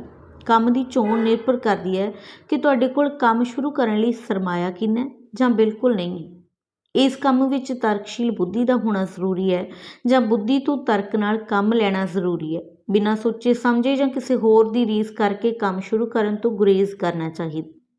ਕੋਈ ਵੀ ਕੰਮ ਸ਼ੁਰੂ ਕਰਨ ਤੋਂ ਪਹਿਲਾਂ ਉਸ ਖੇਤਰ ਬਾਰੇ ਚੰਗੀ ਤਰ੍ਹਾਂ ਪਰਖ ਪੜਤਾਲ ਕਰਨੀ ਜ਼ਰੂਰੀ ਹੁੰਦੀ ਹੈ। ਕੰਮ ਨੂੰ ਸਮੇਂ, ਸਥਾਨ, ਲੋਕਾਂ ਦੀ ਮੰਗ ਅਤੇ ਉਸ ਕੰਮ ਦੇ ਭਵਿੱਖ ਨੂੰ ਧਿਆਨ ਵਿੱਚ ਰੱਖਣਾ ਜ਼ਰੂਰੀ ਹੁੰਦਾ ਹੈ। ਮਨੀ ਟਰੀ ਦੇ ਲੇਖਕ ਰਾਬਰਟ ਐਲਨ ਨੇ ਦੱਸਿਆ ਕਿ ਅਜਿਹੇ ਬਿਜ਼ਨਸ ਦੀ ਚੋਣ ਕਰੋ ਜਿਸ ਵਿੱਚ ਜੋਖਮ ਘੱਟ ਅਤੇ ਫਾਇਦਾ ਜ਼ਿਆਦਾ ਹੁੰਦਾ ਹੋਵੇ। ਅਜਿਹਾ ਬਿਜ਼ਨਸ ਚੁਣਿਆ ਜਾਵੇ ਜਿਸ ਵਿੱਚ ਆਮਦਨ ਲਗਾਤਾਰ ਆਵੇ। ਸ਼ੇਅਰ ਬਾਜ਼ਾਰ, ਕਮਿਸ਼ਨ ਏਜੰਟ, ਬੀਮਾ ਏਜੰਟ, ਨੈੱਟ ਮਾਰਕੀਟਿੰਗ ਅਤੇ ਰੀਅਲ ਅਸਟੇਟ ਵਰਗੇ ਖੇਤਰਾਂ ਬਾਰੇ ਸੋਚਿਆ ਜਾ ਸਕਦਾ ਹੈ। ਰੀਅਲ ਅਸਟੇਟ ਵਿੱਚ ਚੰਗੀ ਕਮਾਈ ਹੁੰਦੀ ਹੈ। ਅੱਜ ਕੱਲ੍ਹ ਦੇ ਮੁਕਾਬਲੇ ਦੇ ਯੁੱਗ ਵਿੱਚ ਘੱਟ ਮੁਕਾਬਲੇ ਵਾਲੇ ਕੰਮ ਨੂੰ ਚੁਣਨਾ ਹੀ ਠੀਕ ਰਹਿੰਦਾ ਹੈ। ਜਿਨ੍ਹਾਂ ਕੋਲ ਸਰਮਾਇਆ ਹੈ ਉਹ ਲੋਕ ਸਨਅਤ ਵਿੱਚ ਜਾ ਸਕਦੇ ਨੇ। ਜੋ ਖੇਤੀਬਾੜੀ ਕਰਦੇ ਨੇ ਉਹ ਡੇਅਰੀ, ਪੋਲਟਰੀ ਅਤੇ ਹੋਰ ਸਹਾਇਕ ਧੰਦਿਆਂ ਬਾਰੇ ਸੋਚ ਸਕਦੇ ਨੇ। ਪਰੰਪਰਕ ਖੇਤੀ ਛੱਡ ਕੇ ਫੁੱਲਾਂ ਦੀ ਖੇਤੀ ਅਪਣਾਉਣ ਵਾਲੇ ਲੱਖਾਂ ਵਿੱਚ ਖੇਡ ਰਹੇ ਨੇ। ਇੱਥੇ ਇਹ ਦੱਸਣਾ ਵੀ ਉਚਿਤ ਹੈ ਕਿ ਜਿਨ੍ਹਾਂ ਕੋਲ ਪੈਸਾ ਨਹੀਂ, ਸਿਰਫ ਅਮੀਰ ਬਣਨ ਦਾ ਸੁਪਨਾ ਹੈ, ਉਹ ਵੀ ਆਪਣੀ ਮਿਹਨਤ ਦੇ ਸਹਾਰੇ ਆਪਣੇ ਸੁਪਨੇ ਨੂੰ ਸੱਚ ਕਰ ਸਕਦੇ ਨੇ। ਗੋਸਵਾਮੀ ਨੇ 10 ਰੁਪਏ ਉਧਾਰ ਲੈ ਕੇ ਸਲਾਦ ਵੇਚਣ ਤੋਂ ਕੰਮ ਸ਼ੁਰੂ ਕਰਕੇ ਕਰੋੜਾਂ ਦੀ ਸੰਪਤੀ ਬਣਾਈ ਸੀ। ਸਿਰਫ ਚੰਗੀ ਯੋਜਨਾਬੰਦੀ ਅਤੇ ਮਿਹਨਤ ਦੇ ਸਹਾਰੇ ਦੁਨੀਆ ਦੇ ਮਹਾਨ ਰਿਟੇਲ ਵਪਾਰੀ ਫਰੈਂਕ ਵੂਲਬਰਥ ਦੀ ਕਹਾਣੀ ਇਸ ਗੱਲੋਂ ਬਹੁਤ ਪ੍ਰੇਰਨਾਮਈ ਹੈ। ਵੂਲਬਰਥ ਦੇ ਮਨ ਵਿੱਚ ਅਮੀਰ ਬਣਨ ਦਾ ਸੁਪਨਾ ਸੀ ਪਰ ਜੇਬ ਬਿਲਕੁਲ ਖਾਲੀ ਸੀ। ਨੰਗੇ ਪੈਰਾਂ ਵਾਲੇ ਵੂਲਬਰਥ 21 ਵਰ੍ਹਿਆਂ ਦੀ ਉਮਰ ਵਿੱਚ ਨਿਊਯਾਰਕ ਦੇ ਇੱਕ ਸਟੋਰ ਵਿੱਚ ਬਿਨਾਂ ਤਨਖਾਹ ਤੋਂ ਕੰਮ ਕਰਨ ਲੱਗਿਆ। ਕਈ ਸਾਲ ਮਿਹਨਤ ਤੋਂ ਬਾਅਦ ਉਸਨੇ $300 ਨਾਲ 1879 ਵਿੱਚ ਲੈਂਕਾਸਟਰ ਵਿੱਚ ਇੱਕ ਅਜਿਹਾ ਸਟੋਰ ਖੋਲ੍ਹਿਆ ਜਿਸ ਵਿੱਚ ਹਰ ਚੀਜ਼ 5 ਅਤੇ 10 ਸੈਂਟ ਦੀ ਵਿਕਦੀ ਸੀ। 1911 ਵਿੱਚ ਉਸਦੇ ਅਮਰੀਕਾ ਅਤੇ ਹੋਰ ਦੇਸ਼ਾਂ ਵਿੱਚ 1000 ਤੋਂ ਵੱਧ ਸਟੋਰ ਖੁੱਲ੍ਹ ਚੁੱਕੇ ਸਨ। 1919 ਵਿੱਚ ਜਦੋਂ ਫਰੈਂਕ ਵੂਲਬਰਥ ਨੇ ਆਖਰੀ ਸਾਹ ਲਿਆ ਤਾਂ ਉਸ ਸਮੇਂ ਉਸਦੇ ਖਾਤੇ ਵਿੱਚ $6.5 ਕਰੋੜ ਸਨ। 1913 ਵਿੱਚ ਉਸਨੇ ਦੁਨੀਆ ਦੀ ਸਭ ਤੋਂ ਉੱਚੀ ਇਮਾਰਤ ਵੂਲਵਰਥ ਬਿਲਡਿੰਗ ਬਣਾਈ। ਸੋ ਸਪਸ਼ਟ ਹੈ ਕਿ ਕੰਮ ਦੀ ਚੋਣ ਬੜੀ ਸੋਚ ਸਮਝ ਕੇ ਕਰਨੀ ਚਾਹੀਦੀ ਹੈ। ਜੇ ਸਰਮਾਇਆ ਨਾ ਹੋਵੇ ਤਾਂ ਅਜਿਹੇ ਕੰਮ ਦੀ ਚੋਣ ਕਰੋ ਜਿਸ ਵਿੱਚ ਮਿਹਨਤ ਹੀ ਸਰਮਾਇਆ ਹੋਵੇ। ਅੱਜ ਮਾਰਕੀਟਿੰਗ ਦੇ ਯੁੱਗ ਵਿੱਚ ਅਜਿਹੇ ਕੰਮ ਦੀ ਘਾਟ ਨਹੀਂ। ਨੰਬਰ 4, ਸ਼ੁਭ ਕੰਮ ਵਿੱਚ ਦੇਰੀ ਕਿਉਂ? ਵੱਡੀਆਂ ਗੱਲਾਂ ਸੋਚੋ ਤੇ ਸੋਚੋ, ਦੂਸਰਿਆਂ ਤੋਂ ਪਹਿਲਾਂ ਸੋਚੋ। ਵਿਚਾਰਾਂ ਉੱਤੇ ਕਿਸੇ ਇੱਕ ਦਾ ਅਧਿਕਾਰ ਨਹੀਂ ਹੈ। ਧੀਰੂ ਭਾਈ ਅੰਬਾਨੀ ਦੇ ਇਹਨਾਂ ਸ਼ਬਦਾਂ ਦੇ ਅਰਥਾਂ ਨੂੰ ਸਮਝਦੇ ਹੋਏ ਆਪਣੇ ਲਕਸ਼ ਮਿੱਥਣ ਵਿੱਚ ਪਹਿਲ ਦਿਖਾਓ। ਜਲਦੀ ਫੈਸਲਾ ਕਰੋ ਅਤੇ ਫੈਸਲੇ ਉੱਤੇ ਅਮਲ ਕਰਨਾ ਸ਼ੁਰੂ ਕਰੋ। ਜੇ ਅਮੀਰ ਬਣਨ ਦੀ ਸੋਚ ਹੀ ਲਈ ਹੈ ਤਾਂ ਕੰਮ ਆਰੰਭ ਕਰਨ ਵਿੱਚ ਦੇਰੀ ਕਿਉਂ? ਡੇਵਿਡ ਵਾਲਸ ਦੀ ਗੱਲ ਸੁਣੋ। ਉਸ ਅਨੁਸਾਰ ਤੁਸੀਂ ਜੋ ਕੁਝ ਵੀ ਕਰਨਾ ਚਾਹੁੰਦੇ ਹੋ ਉਸ ਨੂੰ ਆਰੰਭ ਕਰਨ ਵਿੱਚ ਦੇਰੀ ਨਾ ਕਰੋ, ਨਹੀਂ ਤਾਂ ਤੁਸੀਂ ਪਛੜ ਜਾਓਗੇ। Andrew Carnegie, Henry Ford, madam C.J. Walker, Dhirubhai Ambani, ਕਰਸਨ ਭਾਈ ਪਟੇਲ, ਲਕਸ਼ਮੀ ਮਿੱਤਲ, ਵਿਪਰੋ ਦੇ ਪ੍ਰੇਮ ਜੀ, ਇਨਫੋਸਿਸ ਦੇ K.N. ਨਾਰਾਇਣ ਮੂਰਤੀ, ਬਿਲ ਗੇਟਸ ਅਤੇ HCL ਦੇ ਸ਼ਿਵ ਨਾਡਰ ਆਦਿ ਅਨੇਕਾਂ ਉਦਾਹਰਣਾਂ ਗਵਾਹੀ ਭਰਦੀਆਂ ਨੇ ਕਿ ਜੋ ਤੁਰਦੇ ਨੇ ਉਹੀ ਪਹੁੰਚਦੇ ਨੇ। ਸੋ ਤੁਸੀਂ ਤੁਰੋ ਤਾਂ ਸਹੀ। ਜੇ ਤੁਰੋਗੇ ਤਾਂ ਹੀ ਮੰਜ਼ਿਲ 'ਤੇ ਪਹੁੰਚੋਗੇ ਨਾ। ਅਮੀਰੀ ਦਾ ਸਫ਼ਰ ਤਾਂ ਸ਼ੁਰੂ ਕਰੋ। ਜੇ ਸੱਚਮੁੱਚ ਹੀ ਅਮੀਰ ਬਣਨ ਦਾ ਸੰਕਲਪ ਲੈ ਲਿਆ ਹੈ ਅਤੇ ਆਪਣਾ ਇੱਥੇ ਲਕਸ਼ ਬਣਾ ਲਿਆ ਤਾਂ ਸਵਾਮੀ ਵਿਵੇਕਾਨੰਦ ਦੇ ਸ਼ਬਦ ਹਮੇਸ਼ਾ ਯਾਦ ਰੱਖੋ। ਇੱਕ ਲਕਸ਼ ਬਣਾਓ, ਉਸ ਬਾਰੇ ਸੋਚੋ, ਉਸ ਨੂੰ ਜੀਓ। ਇਸ ਤਰ੍ਹਾਂ ਜੀਓ ਕਿ ਤੁਹਾਡੇ ਰੋਮ ਰੋਮ ਵਿੱਚ, ਤੁਹਾਡੀਆਂ ਮਾਸਪੇਸ਼ੀਆਂ ਵਿੱਚੋਂ, ਤੁਹਾਡੇ ਸਰੀਰ ਦੇ ਹਰ ਅੰਗ ਵਿੱਚੋਂ ਉਸੇ ਲਕਸ਼ ਦੀ ਆਵਾਜ਼ ਆਵੇ ਤਾਂ ਤੁਸੀਂ ਅਵੱਸ਼ ਹੀ ਉਸ ਲਕਸ਼ ਨੂੰ ਪ੍ਰਾਪਤ ਕਰ ਲਵੋ। ਸੋ ਕੰਮ ਸ਼ੁਰੂ ਕਰਕੇ ਇਸ ਤਰ੍ਹਾਂ ਦੇ ਜਨੂੰਨ ਨਾਲ ਜਿਉਣਾ ਸ਼ੁਰੂ ਕਰੋ। ਮੰਜ਼ਿਲ ਤੁਹਾਡੇ ਪੈਰਾਂ ਵਿੱਚ ਹੋਵੇਗੀ। ਪੂਰੇ ਵਿਸ਼ਵਾਸ ਨਾਲ ਆਪਣੇ ਸੁਪਨਿਆਂ ਦੀ ਤਰਫ ਵਧੋ। ਉਹ ਜ਼ਿੰਦਗੀ ਜਿਓ ਜਿਸ ਦੀ ਤੁਸੀਂ ਕਲਪਨਾ ਕੀਤੀ ਹੈ। ਇੰਤਜ਼ਾਰ ਕਰਨਾ ਬੰਦ ਕਰੋ ਕਿਉਂਕਿ ਸਹੀ ਸਮਾਂ ਕਦੇ ਨਹੀਂ ਆਉਂਦਾ। ਯਾਦ ਰੱਖੋ, ਮਿਹਨਤ, ਹਿੰਮਤ, ਲਗਨ ਨਾਲ ਹੀ ਸਫਲਤਾ ਸਾਕਾਰ ਹੁੰਦੀ ਹੈ।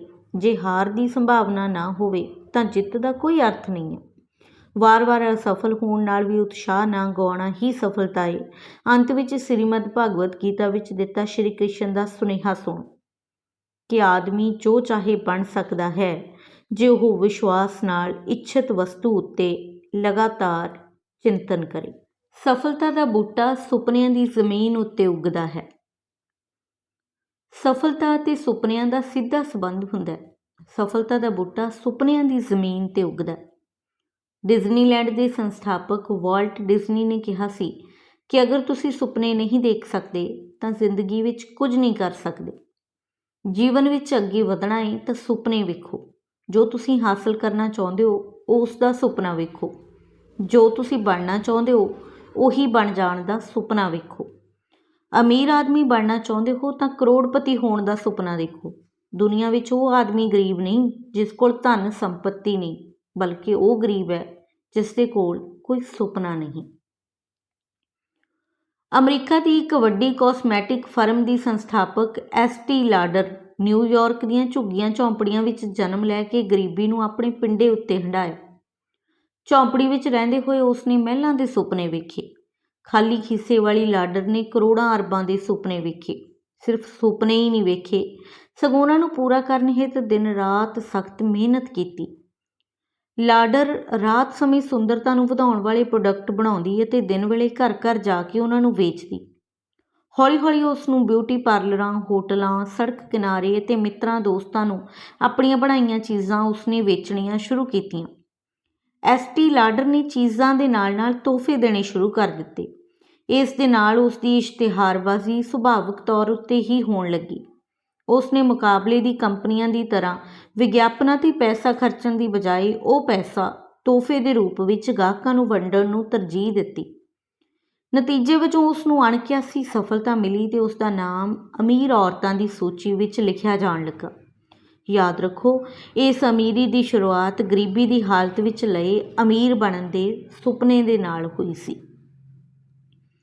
ਸੁਪਨਿਆਂ ਦੇ ਇਨਸਾਨ ਦੇ ਲੇਖਕ ਵੈਸ ਵੀਵਸ ਨੇ ਲਿਖਿਆ ਹੈ ਕਿ ਜ਼ਿਆਦਾਤਰ ਲੋਕਾਂ ਦੀ ਆਦਤ ਹੁੰਦੀ ਹੈ ਕਿ ਜਿੰਨਾ ਚਿਰ ਉਹਨਾਂ ਲੋਕਾਂ ਕੋਲ ਸਾਧਨ ਜਾਂ ਪੈਸਾ ਨਾ ਹੋਵੇ ਉਹ ਕਿਸੇ ਵੀ ਕੰਮ ਨੂੰ ਆਰੰਭ ਨਹੀਂ ਕਰਦੇ। ਪਰ ਇਹ ਤਾਂ ਸਿਰਫ ਇੱਕ ਬਹਾਨਾ ਹੈ। ਕਿਸੇ ਵੀ ਕੰਮ ਨੂੰ ਕਰਨ ਲਈ ਸਭ ਤੋਂ ਪਹਿਲਾਂ ਸੁਪਨਾ ਵੇਖੋ। ਸਾਧਨਾ ਅਤੇ ਪੈਸੇ ਦੀ ਬਜਾਏ ਆਪਣੇ ਸੁਪਨੇ ਦੇ ਪੂਰਾ ਹੋਣ 'ਤੇ ਪੂਰਨ ਵਿਸ਼ਵਾਸ ਰੱਖੋ। ਸਾਧਨ ਅਤੇ ਪੈਸਾ ਤਾਂ ਮਿਲ ਹੀ ਜਾਵੇਗਾ। कुछ करने के लिए मौसम नहीं, मन चाहिए। साधन सभी जुट जाएंगे, संकल्प का धन चाहिए। ਜਦੋਂ ਦੁਨੀਆ ਕਹਿੰਦੀ ਹੈ ਕਿ ਹਾਰ ਮੰਨ ਲਵੋ ਤਾਂ ਆਸ ਹੌਲੀ ਦੇ ਕੇ ਕੰਨ ਵਿੱਚ ਕਹਿੰਦੀ ਹੈ ਕਿ ਇੱਕ ਵਾਰ ਹੋਰ ਯਤਨ ਕਰੋ। ਅਜਿਹੇ ਸੁਪਨ ਸਾਜ਼ਾਂ ਲਈ ਤਾਂ ਵਿੰਸਟਨ ਚਰਚਿਲ ਨੇ ਕਿਹਾ ਸੀ ਕਿ ਇੱਕ ਨਿਰਾਸ਼ਾਵਾਦੀ ਨੂੰ ਮੌਕੇ ਵਿੱਚ ਮੁਸ਼ਕਲ ਦਿਖਾਈ ਦਿੰਦੀ ਹੈ ਤੇ ਇੱਕ ਆਸ਼ਾਵਾਦੀ ਨੂੰ ਹਰ ਮੁਸ਼ਕਲ ਵਿੱਚ ਮੌਕਾ ਦਿਖਾਈ ਦਿੰਦਾ ਹੈ। ਸਫਲ ਮਨੁੱਖ ਨੂੰ ਵੱਡੇ ਸੁਪਨੇ ਲੈਣ ਦੀ ਤਾਂਘ ਹੁੰਦੀ ਹੈ। ਸੁਪਨੇ ਤਾਂ ਸਾਰੇ ਹੀ ਲੈਂਦੇ ਨੇ, ਪਰ ਜ਼ਿਆਦਾਤਰ ਲੋਕ ਸੁੱਤੇ ਹੋਏ ਸੁਪਨੇ ਲੈਂਦੇ ਨੇ। ਜਿਨ੍ਹਾਂ ਸੁਪਨਿਆਂ ਵਿੱਚ ਗੱਲ ਹੋ ਰਹੀ ਹੈ, ਇਹ ਉਹ ਸੁਪਨੇ ਨੇ ਜਿਹੜੇ ਸੌਣ ਨਹੀਂ ਦਿੰਦੇ। ਇਹ ਉਹ ਸੁਪਨੇ ਨੇ ਜੋ ਤੁਹਾਨੂੰ ਹੱਡ ਭੰਨਵੀਂ ਮੁਸ਼ੱਕਤ ਲਈ ਪ੍ਰੇਰਦੇ ਰਹਿੰਦੇ ਨੇ। ਤੁਹਾਨੂੰ ਪਤਾ ਹੀ ਹੈ ਕਿ ਕੋਈ ਵੀ ਵਿਗਿਆਨਕ ਖੋਜ ਤੋਂ ਪਹਿਲਾਂ ਉਸ ਖੋਜ ਦੀ ਯੋਜਨਾ ਤਿਆਰ ਹੁੰਦੀ ਹੈ, ਇੱਕ ਮਾਡਲ ਤਿਆਰ ਕੀਤਾ ਜਾਂਦਾ ਹੈ। ਉਸ ਯੋਜਨਾ 'ਤੇ ਕੰਮ ਕਰਦੇ ਕਰਦੇ ਖੋਜ ਕੀਤੀ ਜਾਂਦੀ ਹੈ। ਉਸ ਤਰ੍ਹਾਂ ਤੁਸੀਂ ਅਮੀਰ ਬਣਨ ਦਾ ਸੁਪਨਾ ਵੇਖੋ ਅਤੇ ਉਸ ਨੂੰ ਪੂਰਾ ਕਰਨ ਲਈ ਇੱਕ ਯੋਜਨਾ ਬਣਾਓ ਅਤੇ ਫਿਰ ਵਿਸ਼ਵਾਸ ਨਾਲ ਕੰਮ ਵਿੱਚ ਜੁਟ ਜਾਓ। ਨਿਸ਼ਚਿਤ ਤੌਰ 'ਤੇ ਸਫਲਤਾ ਤੁਹਾਡੇ ਹੱਥ ਲੱਗੇਗੀ। ਤੁਹਾਨੂੰ ਪਤਾ ਹੈ ਕਿ ਸਫਲਤਾ ਜੀਵਨ ਵਿੱਚ 2 ਵਾਰ ਆਉਂਦੀ ਹੈ, ਇੱਕ ਵਾਰ ਤੁਹਾਡੇ ਦਿਮਾਗ ਵਿੱਚ ਅਤੇ ਦੂਜੀ ਵਾਰ ਹਕੀਕਤ ਵਿੱਚ। ਸਮਾਂ ਪ੍ਰਬੰਧਨ। ਸਾਡੀ ਸਫਲਤਾ ਇਸ ਗੱਲ 'ਤੇ ਨਿਰਭਰ ਕਰਦੀ ਹੈ ਕਿ ਅਸੀਂ ਆਪਣੇ ਜੀਵਨ ਦਾ ਪਲ, ਘੰਟਾ ਅਤੇ ਦਿਨ ਕਿਸ ਤਰ੍ਹਾਂ ਬਤੀਤ ਕਰਦੇ ਹਾਂ। ਯਾਦ ਰੱਖਣਾ ਚਾਹੀਦਾ ਕਿ ਵਕਤ ਤੀਰ ਵਾਂਗ ਉੱਡਦਾ ਹੈ। ਲਿਥੁਆਨੀਆ ਦਾ ਅਖਾਣ ਸਮੇਂ ਦੀ ਮਹਾਨਤਾ ਨੂੰ ਦਰਸਾਉਂਦਾ ਹੈ ਕਿ 1 ਇੰਚ ਸੋਨਾ 1 ਇੰਚ ਵਕਤ ਨਹੀਂ ਖਰੀਦ ਸਕੇਗਾ। ਚਾਰਲਸ ਡਾਰਵਿਨ ਕਹਿੰਦਾ ਹੈ ਕਿ ਜੋ ਵਿਅਕਤੀ 1 ਘੰਟਾ ਬਰਬਾਦ ਕਰਨ ਦੀ ਜੁਰਅਤ ਕਰਦਾ ਹੈ, ਉਹ ਜੀਵਨ ਦੇ ਮੁੱਲ ਕਦੇ ਵੀ ਨਹੀਂ ਸਮਝ ਸਕਦਾ। ਵਕਤ ਸਭ ਤੋਂ ਵੱਡਾ ਧਨ ਹੈ। ਜਦੋਂ ਤੱਕ ਤੁਸੀਂ ਸਮੇਂ ਦੀ ਕੀਮਤ ਨੂੰ ਨਹੀਂ ਸਮਝੋਗੇ, ਉਦੋਂ ਤੱਕ ਸਫਲਤਾ ਦਾ ਸਵਾਦ ਨਹੀਂ ਚੱਖ ਸਕੋਗੇ।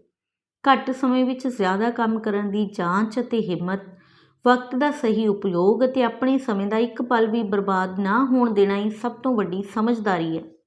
ਜੋ ਸਮੇਂ ਦੀ ਕੀਮਤ ਨੂੰ ਜਾਣਦੇ ਨੇ, ਉਹੀ ਸਮੇਂ ਤੋਂ ਅੱਗੇ ਨਿਕਲਣ ਵਿੱਚ ਕਾਮਯਾਬ ਹੁੰਦੇ ਨੇ। ਅਮੀਰ ਅਤੇ ਸਫਲ ਲੋਕਾਂ ਕੋਲ ਵੀ 24 ਘੰਟੇ ਹੀ ਨੇ ਅਤੇ ਤੁਹਾਡੇ ਕੋਲ ਵੀ। ਫਰਕ ਸਿਰਫ ਇੰਨਾ ਹੈ ਕਿ ਉਹ ਆਪਣੀ 24 ਘੰਟਿਆਂ ਦਾ ਇਸਤੇਮਾਲ ਸਹੀ ਤਰੀਕੇ ਨਾਲ ਕਰਦੇ ਨੇ। ਰਤਨ ਟਾਟਾ ਅਤੇ ਦਲੀਪ ਕੁਮਾਰ ਜਹਾਜ਼ ਦੀ ਬਿਜ਼ਨਸ ਕਲਾਸ ਵਿੱਚ ਇਕੱਠੇ ਸਫ਼ਰ ਕਰ ਰਹੇ ਨੇ। ਉਸ ਸਮੇਂ ਹਿੰਦੀ ਫਿਲਮ ਇੰਡਸਟਰੀ ਵਿੱਚ ਦਲੀਪ ਕੁਮਾਰ ਇੱਕ ਵੱਡਾ ਨਾਮ ਸੀ। ਸਫ਼ਰ ਦੌਰਾਨ ਸਨਅਤਕਾਰ ਰਤਨ ਟਾਟਾ ਆਪਣੇ ਕੰਮ ਵਿੱਚ ਮਸ਼ਰੂਫ ਸਨ ਕਿ ਦਲੀਪ ਕੁਮਾਰ ਨੇ ਉਹਨਾਂ ਨੂੰ ਕਿਹਾ, "ਮੈਨੂੰ ਦਲੀਪ ਕੁਮਾਰ ਕਹਿੰਦੇ ਹਨ।" ਰਤਨ ਟਾਟਾ ਮੁਸਕਰਾਏ ਅਤੇ "ਅੱਛਾ" ਕਹਿ ਕੇ ਆਪਣੇ ਕੰਮ ਲੱਗ ਗਏ।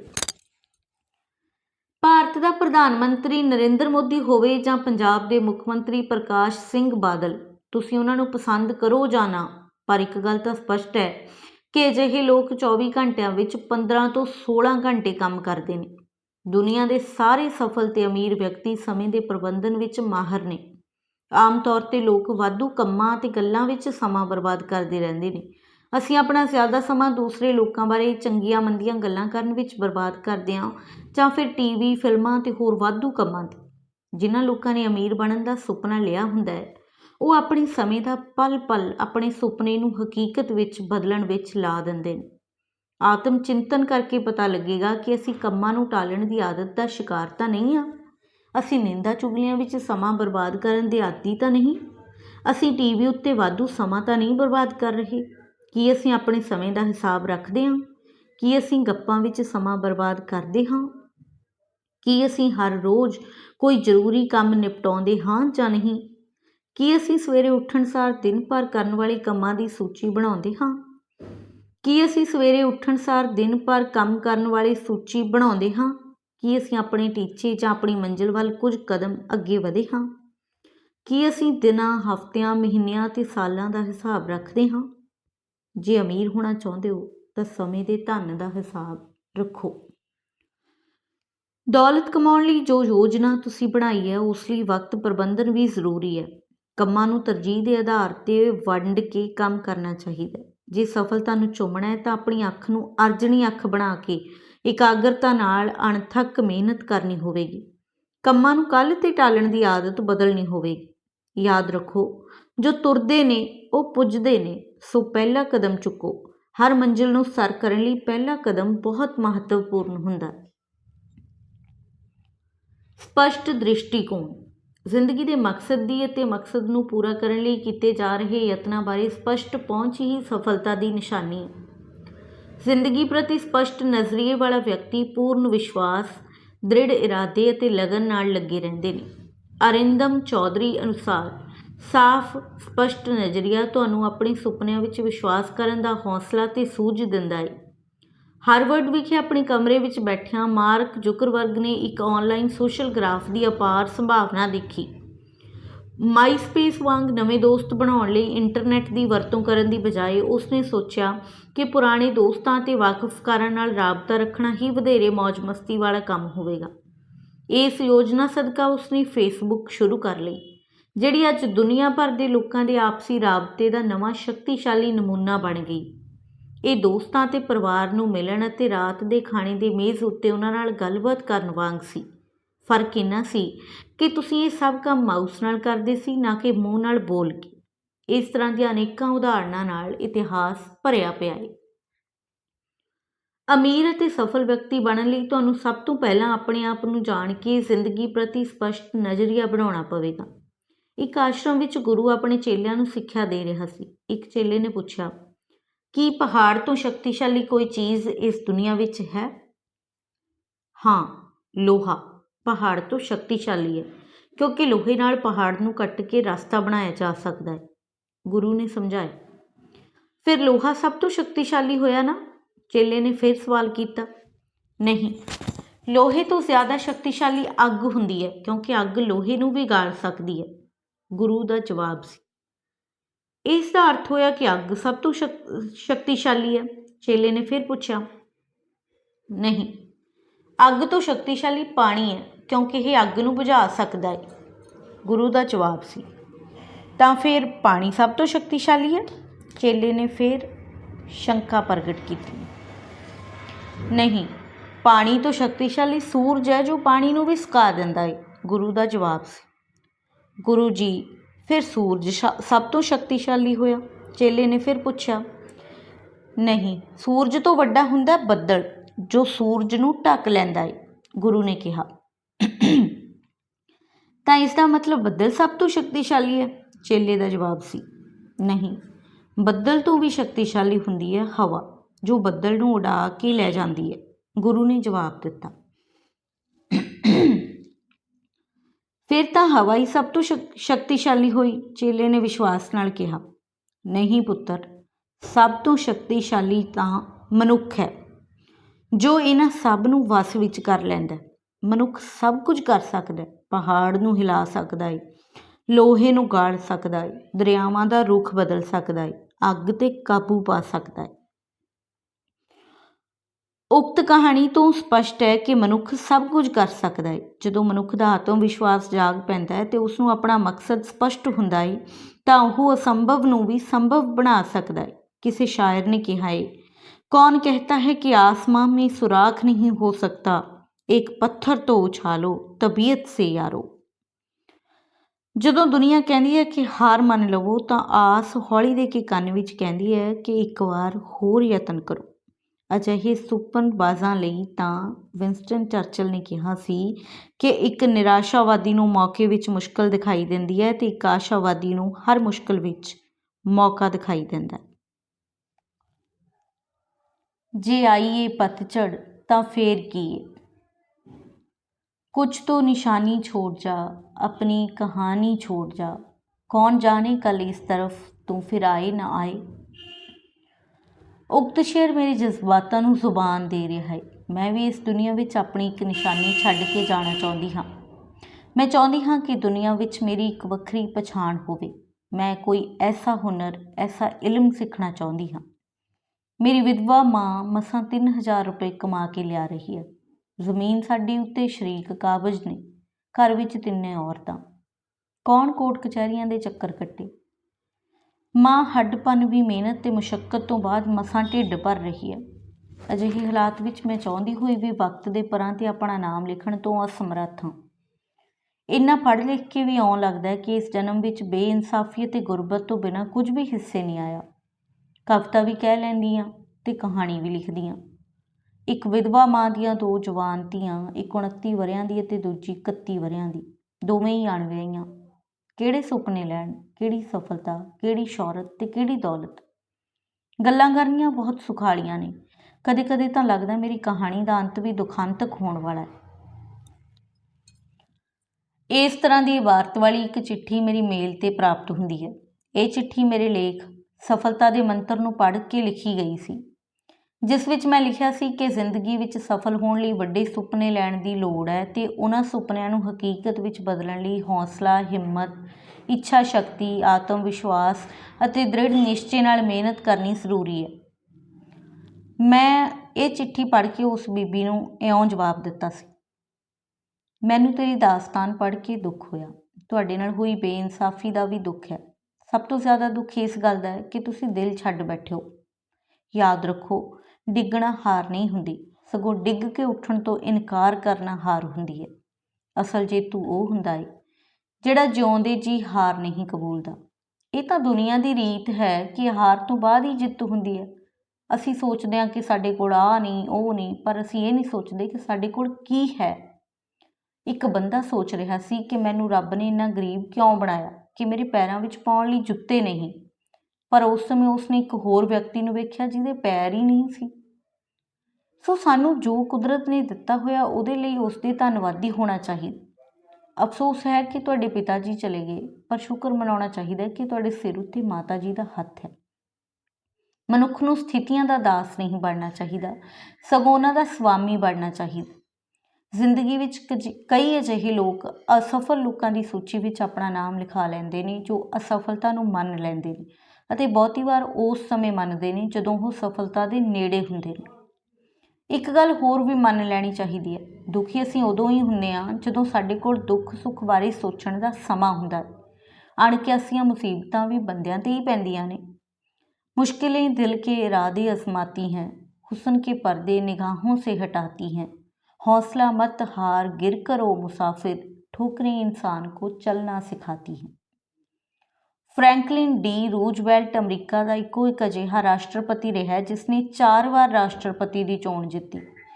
ਉਹਨਾਂ ਦੀ ਮੌਤ ਤੋਂ ਬਾਅਦ ਅਮਰੀਕਨਾਂ ਨੇ ਆਪਣੇ ਸੰਵਿਧਾਨ ਵਿੱਚ ਤਬਦੀਲੀ ਕੀਤੀ ਸੀ ਕਿ ਕੋਈ ਵਿਅਕਤੀ 2 ਵਾਰ ਤੋਂ ਵੱਧ ਅਮਰੀਕੀ ਰਾਸ਼ਟਰਪਤੀ ਨਹੀਂ ਰਹਿ ਸਕਦਾ। ਇਹੀ ਰੂਜ਼ਵੈਲਟ ਸੀ ਜਿਸ ਨੇ ਅਮਰੀਕਾ ਨੂੰ ਦੂਜੇ ਵਿਸ਼ਵ ਯੁੱਧ ਵਿੱਚ ਜੇਤੂ ਬਣਾਇਆ ਸੀ। 1882 ਵਿੱਚ ਪੈਦਾ ਹੋਏ ਰੂਜ਼ਵੈਲਟ ਨੇ 28 ਵਰ੍ਹਿਆਂ ਦੀ ਉਮਰ ਵਿੱਚ ਰਿਪਬਲਿਕਨ ਪਾਰਟੀ ਦੇ ਪ੍ਰਭਾਵ ਵਾਲੇ ਖੇਤਰ ਵਿੱਚ ਡੈਮੋਕ੍ਰੈਟਿਕ ਉਮੀਦਵਾਰ ਦੇ ਤੌਰ 'ਤੇ ਆਪਣੀ ਪਹਿਲਾਂ ਸਿਆਸੀ ਚੋਣ ਜਿੱਤ ਕੇ ਸਭ ਨੂੰ ਹੈਰਾਨ ਕਰ ਦਿੱਤਾ ਸੀ। 1920 ਵਿੱਚ ਉਹ ਉਪ ਰਾਸ਼ਟਰਪਤੀ ਦੀ ਚੋਣ ਲੜਿਆ ਤੇ ਹਾਰ ਗਿਆ। ਸੰਨ 1921 ਦਾ ਵਰ੍ਹਾ ਰੂਜ਼ਵੈਲਟ ਲਈ ਅਜਿਹਾ ਮਾੜਾ ਵਰ੍ਹਾ ਸਾਬਤ ਹੋਇਆ ਜਿਸ ਨੇ ਉਸਦੇ ਰਾਜਨੀਤਿਕ ਜੀਵਨ ਨੂੰ ਵੱਡਾ ਝਟਕਾ ਦਿੱਤਾ। ਲਕਵੇ ਨਾਲ ਉਸਦੇ ਲੱਕ ਤੋਂ ਥੱਲੇ ਵਾਲਾ ਹਿੱਸਾ ਪੂਰੀ ਤਰ੍ਹਾਂ ਅਪਾਹਜ ਹੋ ਗਿਆ। ਉਸਦੇ ਆਪਣੇ ਸਾਥੀਆਂ ਤੇ ਰਾਜਨੀਤਿਕ ਵਿਰੋਧੀਆਂ ਨੇ ਸਮਝਿਆ ਕਿ ਹੁਣ ਇਹ ਸਿਆਸੀ ਤੌਰ 'ਤੇ ਪੂਰਾ ਖਤਮ ਹੋ ਚੁੱਕਿਆ ਹੈ, ਪਰ ਦੂਜੇ ਪਾਸੇ ਰੂਜ਼ਵੈਲਟ ਨੇ ਹਾਰ ਮੰਨਣ ਤੋਂ ਇਨਕਾਰ ਕਰ ਦਿੱਤਾ। ਉਹ ਮਾਨਸਿਕ ਤੌਰ 'ਤੇ ਪੂਰੀ ਦ੍ਰਿੜ ਸ਼ਕਤੀ ਨਾਲ ਡਟ ਗਿਆ। ਉਸ ਨੇ ਸੰਕਲਪ ਕੀਤਾ ਕਿ ਉਹ ਮੁੜ ਤੋਂ ਆਪਣੇ ਪੈਰਾਂ 'ਤੇ ਚੱਲ ਕੇ ਦਿਖਾਵੇਗਾ। ਉਸ ਨੇ ਕਈ ਤਰ੍ਹਾਂ ਦੇ ਇਲਾਜ ਕਰਵਾਏ, ਸਖਤ ਅਤੇ ਦਰਦ ਭਰੀਆਂ ਵਰਜਿਸ਼ਾਂ ਦੇ ਅਭਿਆਸ ਕੀਤੇ। ਨਤੀਜੇ ਵਜੋਂ ਉਹ ਸਾਲ ਕੁ ਬਾਅਦ ਵਿਸਾਖੀਆਂ ਦੇ ਸਹਾਰੇ ਤੁਰਨ ਲੱਗ ਪਿਆ। ਉਸ ਨੇ ਆਪਣੇ ਅਭਿਆਸ ਜਾਰੀ ਰੱਖੇ ਅਤੇ ਉਸ ਨੂੰ 2-3 ਵਰ੍ਹੇ ਹੋਰ ਲੱਗੇ ਆਪਣੇ ਆਪ ਨੂੰ ਸਿਹਤਯਾਬ ਕਰਨ ਵਿੱਚ। 1921 ਵਿੱਚ ਪੂਰਨ ਤੌਰ 'ਤੇ ਅਪਾਹਜ ਹੋਇਆ ਰੂਜ਼ਵੈਲਟ ਆਪਣੀ ਹਿੰਮਤ ਨਾਲ 1928 ਵਿੱਚ ਨਿਊਯਾਰਕ ਪ੍ਰਾਂਤ ਦਾ ਗਵਰਨਰ ਬਣਨ ਵਿੱਚ ਕਾਮਯਾਬ ਹੋ ਗਿਆ। ਉਸ ਦੀ ਹਿੰਮਤ ਦੀ ਦਾਤ ਦੇਣੀ ਬਣਦੀ ਹੈ ਕਿ ਉਸਨੇ ਆਪਣੀ ਮਿਹਨਤ ਨਾਲ 4 ਵਰ੍ਹੇ ਬਾਅਦ ਅਮਰੀਕਾ ਦੇ ਰਾਸ਼ਟਰਪਤੀ ਦੀ ਚੋਣ ਜਿੱਤ ਲਈ। ਇੱਕ ਅਜਿਹੀ ਹੀ ਹੋਰ ਕਹਾਣੀ ਟੌਮ ਮੋਨਾਹਨ ਦੀ ਹੈ। ਟੌਮ ਅਮਰੀਕਾ ਦੀ ਦੂਜੀ ਵੱਡੀ ਪਿਜ਼ਾ ਚੇਨ ਡੋਮਿਨੋਜ਼ ਨੂੰ ਸ਼ੁਰੂ ਕਰਨ ਵਾਲਾ ਉਦਮੀ ਸੀ। ਡੋਮਿਨੋਜ਼ ਅਤੇ ਡੇਟਰਾਇਟ ਟਾਈਗਰ ਦੇ ਮਾਲਕ ਟੌਮ ਦੀ ਜ਼ਿੰਦਗੀ ਬੜੀ ਪ੍ਰੇਰਨਾਮਈ ਹੈ। ਟੌਮ ਇੱਕ ਅਨਪੜ੍ਹ ਅਤੇ ਬਹੁਤ ਹੀ ਗਰੀਬ ਵਿਅਕਤੀ ਸੀ। ਜਦੋਂ ਉਹ ਅਜੇ 4 ਸਾਲ ਦਾ ਹੀ ਹੋਇਆ, ਪਿਤਾ ਰੱਬ ਨੂੰ ਪਿਆਰਾ ਹੋ ਗਿਆ।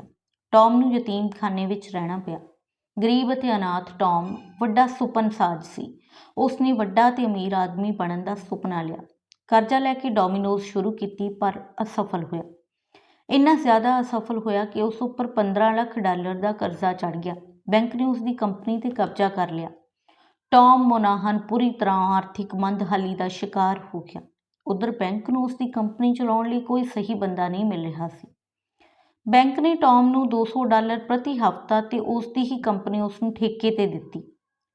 ਟੌਮ ਬਹੁਤ ਹੌਸਲੇ ਵਾਲਾ ਆਦਮੀ ਸੀ, ਨਹੀਂ ਤਾਂ ਕੋਈ ਬੰਦਾ ਅਜਿਹੇ ਹਾਲਤ ਵਿੱਚ ਟੁੱਟ ਸਕਦਾ ਹੈ ਜਦੋਂ ਉਹ ਆਪਣੀ ਸ਼ੁਰੂ ਕੀਤੀ ਕੰਪਨੀ ਵਿੱਚ ਨੌਕਰੀ ਕਰਨ ਲਈ ਮਜਬੂਰ ਹੋ ਗਿਆ ਸੀ। ਟੌਮ ਨੇ ਦਿਨ ਰਾਤ ਕਰੜੀ ਮਿਹਨਤ ਕੀਤੀ, ਪਰ ਬੈਂਕ ਨੂੰ ਕੰਪਨੀ ਦੀ ਸਫਲਤਾ 'ਤੇ ਯਕੀਨ ਨਹੀਂ ਸੀ। ਬੈਂਕ ਨੇ ਟੌਮ ਨੂੰ ਇੱਕ ਸਟੋਰ ਦੇ ਬਦਲੇ ਡੋਮੀਨੋਜ਼ ਦੇ ਸ਼ੇਅਰ ਦਿੱਤੇ। ਲੱਖਾਂ ਦੇ ਕਰਜ਼ਈ ਟੌਮ ਨੇ ਡੋਮੀਨੋਜ਼ ਨੂੰ ਚਲਾਉਣ ਲਈ ਮਨ ਬਣਾ ਲਿਆ। ਉਹ ਰੋਜ਼ਾਨਾ 15 ਘੰਟੇ ਤੋਂ ਵੱਧ ਮਿਹਨਤ ਕਰਦਾ, ਹੌਲੀ-ਹੌਲੀ ਕਰਜ਼ਾ ਉਤਾਰਦਾ ਗਿਆ। ਉਸ ਨੂੰ ਪੂਰੀ ਤਰ੍ਹਾਂ ਕਰਜ਼ਾ ਉਤਾਰਨ ਲਈ 9 ਸਾਲ ਲੱਗ ਗਏ। ਟੌਮ ਦੇ ਮਨ ਵਿੱਚ ਇੱਕ ਹੋਰ ਨਵਾਂ ਵਿਚਾਰ ਆਇਆ ਕਿ ਅਮਰੀਕਾ ਦੇ ਬਹੁਤੇ ਪਤੀ-ਪਤਨੀ ਦੋਵੇਂ ਕੰਮ ਕਰਦੇ ਨੇ। ਜੇਕਰ ਉਹਨਾਂ ਨੂੰ ਘਰ ਤੱਕ ਪੀਜ਼ਾ ਪਹੁੰਚਾਉਣ ਦਾ ਪ੍ਰਬੰਧ ਕਰ ਦਿੱਤਾ ਜਾਵੇ ਤਾਂ ਉਹਨਾਂ ਨੂੰ ਵੱਡੀ ਆਸਾਨੀ ਹੋ ਜਾਵੇਗੀ। ਉਸ ਦਾ ਇਹ ਵਿਚਾਰ ਚੱਲ ਨਿਕਲਿਆ। ਦੇਖਦੇ ਹੀ ਦੇਖਦੇ ਟੌਮ ਅਮਰੀਕਾ ਦੇ ਸਫਲ ਉੱਦਮੀਆਂ ਵਿੱਚ ਸ਼ਾਮਲ ਹੋ ਗਿਆ। ਉਕਤ ਕਹਾਣੀਆਂ ਵਰਗੀਆਂ ਅਨੇਕਾਂ ਕਹਾਣੀਆਂ ਸਾਡੇ ਆਲੇ ਦੁਆਲੇ ਵਾਪਰ ਰਹੀਆਂ ਨੇ। ਸ਼ੁਭਰੀਤ ਕੌਰ ਘੁੰਮਣ ਦਾ ਬਾਪ ਪਹਿਲਾਂ ਹੀ ਨਹੀਂ ਸੀ। ਇੱਕ ਦਿਨ ਸੜਕ ਦੁਰਘਟਨਾ ਵਿੱਚ ਉਸ ਦੀ ਇੱਕ ਲੱਤ ਜਾਂਦੀ ਰਹੀ। ਉਸ ਸ਼ੇਰ ਦੀ ਬੱਚੀ ਨੇ ਹੌਸਲਾ ਨਹੀਂ ਹਾਰਿਆ। ਇੱਕ ਲੱਤ ਨਾਲ ਅਜਿਹਾ ਡਾਂਸ ਕਰਨਾ ਸਿੱਖਿਆ ਕਿ ਦਰਸ਼ਕ ਗਿੱਲੀਆਂ ਅੱਖਾਂ ਨਾਲ ਉਸ ਦੀ ਦਾਦ ਦਿੰਦੇ ਨਹੀਂ ਥੱਕਦੇ। ਇਸ ਤਰ੍ਹਾਂ ਸਾਡੇ ਇੱਕ ਮਿੱਤਰ ਦਾ ਸਾਰਾ ਘਰ ਅਤੇ ਸਟੋਰ ਅੱਗ ਦੀ ਭੇਂਟ ਚੜ੍ਹ ਗਿਆ। ਇੱਕ ਵਾਰ ਤਾਂ ਉਹ ਡੋਲਿਆ, ਪਰ ਉਸ ਦੇ ਦੱਸਣ ਮੁਤਾਬਕ ਮੈਂ ਮਾਛੀਵਾੜਾ ਸਾਹਿਬ ਵੱਲ ਮੂੰਹ ਕੀਤਾ ਅਤੇ ਮੈਨੂੰ ਅਜਿਹੀ ਰੌਸ਼ਨੀ ਆਈ ਕਿ ਮੈਂ ਚੜ੍ਹਦੀ ਕਲਾ ਵਿੱਚ ਆ ਗਿਆ। ਮੈਂ ਸੋਚਿਆ, ਜਿਸ ਦੇ ਪਿਤਾ ਤੋਂ ਬਾਅਦ ਮਾਂ ਅਤੇ 4 ਬੱਚੇ ਕੌਮ ਤੋਂ ਵਾਰ ਦਿੱਤੇ। ਆਰਥਿਕ ਨੁਕਸਾਨ ਦੀ ਗੱਲ ਛੱਡੋ, ਉਸ ਤੋਂ ਬਾਅਦ ਵੀ ਜ਼ਫਰਨਾਮਾ ਦੀ ਆਮਦ ਹੁੰਦੀ ਹੈ, ਜਿੱਤਨਾਮੇ ਦੀ। ਸਿੱਖ ਇਤਿਹਾਸ ਤਾਂ ਅਜਿਹੀਆਂ ਕਹਾਣੀਆਂ ਨਾਲ ਭਰਿਆ ਪਿਆ। ਅਸੀਂ ਤਾਂ ਦਿਨ ਰਾਤ ਚੜ੍ਹਦੀ ਕਲਾ ਦੀ ਗੱਲ ਕਰਦੇ ਹਾਂ ਅਤੇ ਸਰਬੱਤ ਦੇ ਭਲੇ ਦੀ ਵੀ। ਮੈਂ ਚਿੱਠੀ ਵਿੱਚ ਆਪਣੀ ਦੁੱਖ ਭਰੀ ਦਾਸਤਾਨ ਲਿਖਣ ਵਾਲੀ ਬੀਬੀ ਨੂੰ ਕਹਿਣਾ ਚਾਹੁੰਦਾ ਹਾਂ ਕਿ ਮੈਨੂੰ ਪਤਾ ਹੈ ਤੁਹਾਨੂੰ ਪੈਸੇ ਦੀ ਕਮੀ ਹੈ। ਮੈਨੂੰ ਪਤਾ ਹੈ ਕਿ ਸ਼ਰੀਕਾਂ ਨੇ ਤੁਹਾਡੀ ਜ਼ਮੀਨ 'ਤੇ ਕਬਜ਼ਾ ਕਰ ਲਿਆ ਹੈ। ਇਹ ਵੀ ਅਹਿਸਾਸ ਹੈ ਕਿ ਵਿਆਹ ਦੀ ਉਮਰ ਬੀਤ ਰਹੀ ਹੈ, ਪਰ ਇਸ ਦਾ ਮਤਲਬ ਇਹ ਉੱਕਾ ਹੀ ਨਹੀਂ ਕਿ ਤੁਸੀਂ ਹੌਸਲਾ ਹਾਰ ਜਾਓ, ਲੜਨਾ ਛੱਡ ਦਿਓ। ਤੁਸੀਂ ਤਾਂ ਸਾਹਿਤਕ ਰੁਚੀਆਂ ਦੇ ਮਾਲਕ ਹੋ। ਕੋਈ ਹੁਨਰ ਸਿੱਖੋ, ਸਿਰਜਣਾਤਮਕ ਲਿਖਤਾਂ ਵੱਲ ਧਿਆਨ ਦੇ ਸਕਦੇ ਹੋ, ਕੋਈ ਕੰਮਕਾਜ ਸ਼ੁਰੂ ਕਰ ਸਕਦੇ ਹੋ, ਬੱਚਿਆਂ ਨੂੰ ਪੜ੍ਹਾਉਣ ਦਾ ਕੰਮ ਕਰ ਸਕਦੇ ਹੋ, ਕੋਈ ਮੁਕਾਬਲੇ ਦੀ ਪ੍ਰੀਖਿਆ ਲਈ ਤਿਆਰੀ ਕਰ ਸਕਦੇ ਹੋ। ਆਪਣੀ ਸਫਲਤਾ ਦੀ ਖੁਦ ਜ਼ਮੀਨ ਤਿਆਰ ਕਰਨੀ ਪੈਂਦੀ ਹੈ। ਆਪਣੇ ਕਦਮਾਂ ਵਿੱਚ ਵਿਸ਼ਵਾਸ ਪੈਦਾ ਕਰਕੇ ਹੀ ਮੰਜ਼ਿਲਾਂ ਸਰ ਕੀਤੀਆਂ ਜਾ ਸਕਦੀਆਂ ਨੇ। ਅਸਲ ਵਿੱਚ ਮੰਜ਼ਿਲ ਕਦੇ ਵੀ ਦੂਰ ਨਹੀਂ, ਸਿਰਫ ਇਰਾਦਿਆਂ ਵਿੱਚ ਕਮੀ ਹੁੰਦੀ ਹੈ। ਜੇ ਇਰਾਦਾ ਦ੍ਰਿੜ ਹੋਵੇ, ਕਦਮਾਂ ਵਿੱਚ ਵਿਸ਼ਵਾਸ ਹੋਵੇ ਤਾਂ ਮੰਜ਼ਿਲ ਆਪ 4 ਕਦਮ ਚੱਲ ਕੇ ਤੁਹਾਡੇ ਵੱਲ ਪਹੁੰਚਦੀ ਹੈ। ਜ਼ਿੰਦਗੀ ਦਾ ਸੱਚ ਇਹੀ ਹੈ ਕਿ ਜੇ ਤੁਸੀਂ ਲਗਾਤਾਰ ਮਿਹਨਤ ਕਰਦੇ ਰਹੋ ਤਾਂ ਸਫਲਤਾ ਦੇ ਚਿਰਾਗ ਤੁਹਾਡੇ ਬਨੇਰਿਆਂ 'ਤੇ ਜ਼ਰੂਰ ਰੌਸ਼ਨ ਹੋਣਗੇ। ਤੁਸੀਂ ਆਪਣੀ ਕਿਸਮਤ 'ਤੇ ਝੁਰਨ ਦੀ ਬਜਾਏ ਸਫਲਤਾ ਲਈ ਜੂਝਣ ਦਾ ਫੈਸਲਾ ਕਰੋ। ਮੰਨਿਆ ਕਿ ਮੁਸ਼ਕਲਾਂ ਬਹੁਤ ਨੇ, ਪਰ ਹੌਸਲਾ ਹਰ ਮੁਸ਼ਕਲ 'ਤੇ ਫਤਿਹ ਪਾਉਣ ਦੇ ਸਮਰੱਥ ਹੁੰਦਾ ਹੈ। ਮਿਹਨਤ, ਦ੍ਰਿੜ ਇਰਾਦਾ, ਇੱਛਾ ਸ਼ਕਤੀ ਅਤੇ ਆਤਮ ਵਿਸ਼ਵਾਸ ਸਫਲਤਾ ਦੇ ਮੰਤਰ ਨੇ। ਇਹਨਾਂ ਨੂੰ ਸਮਝੋ ਤੇ ਇਹਨਾਂ ਉੱਤੇ ਅਮਲ ਕਰੋ।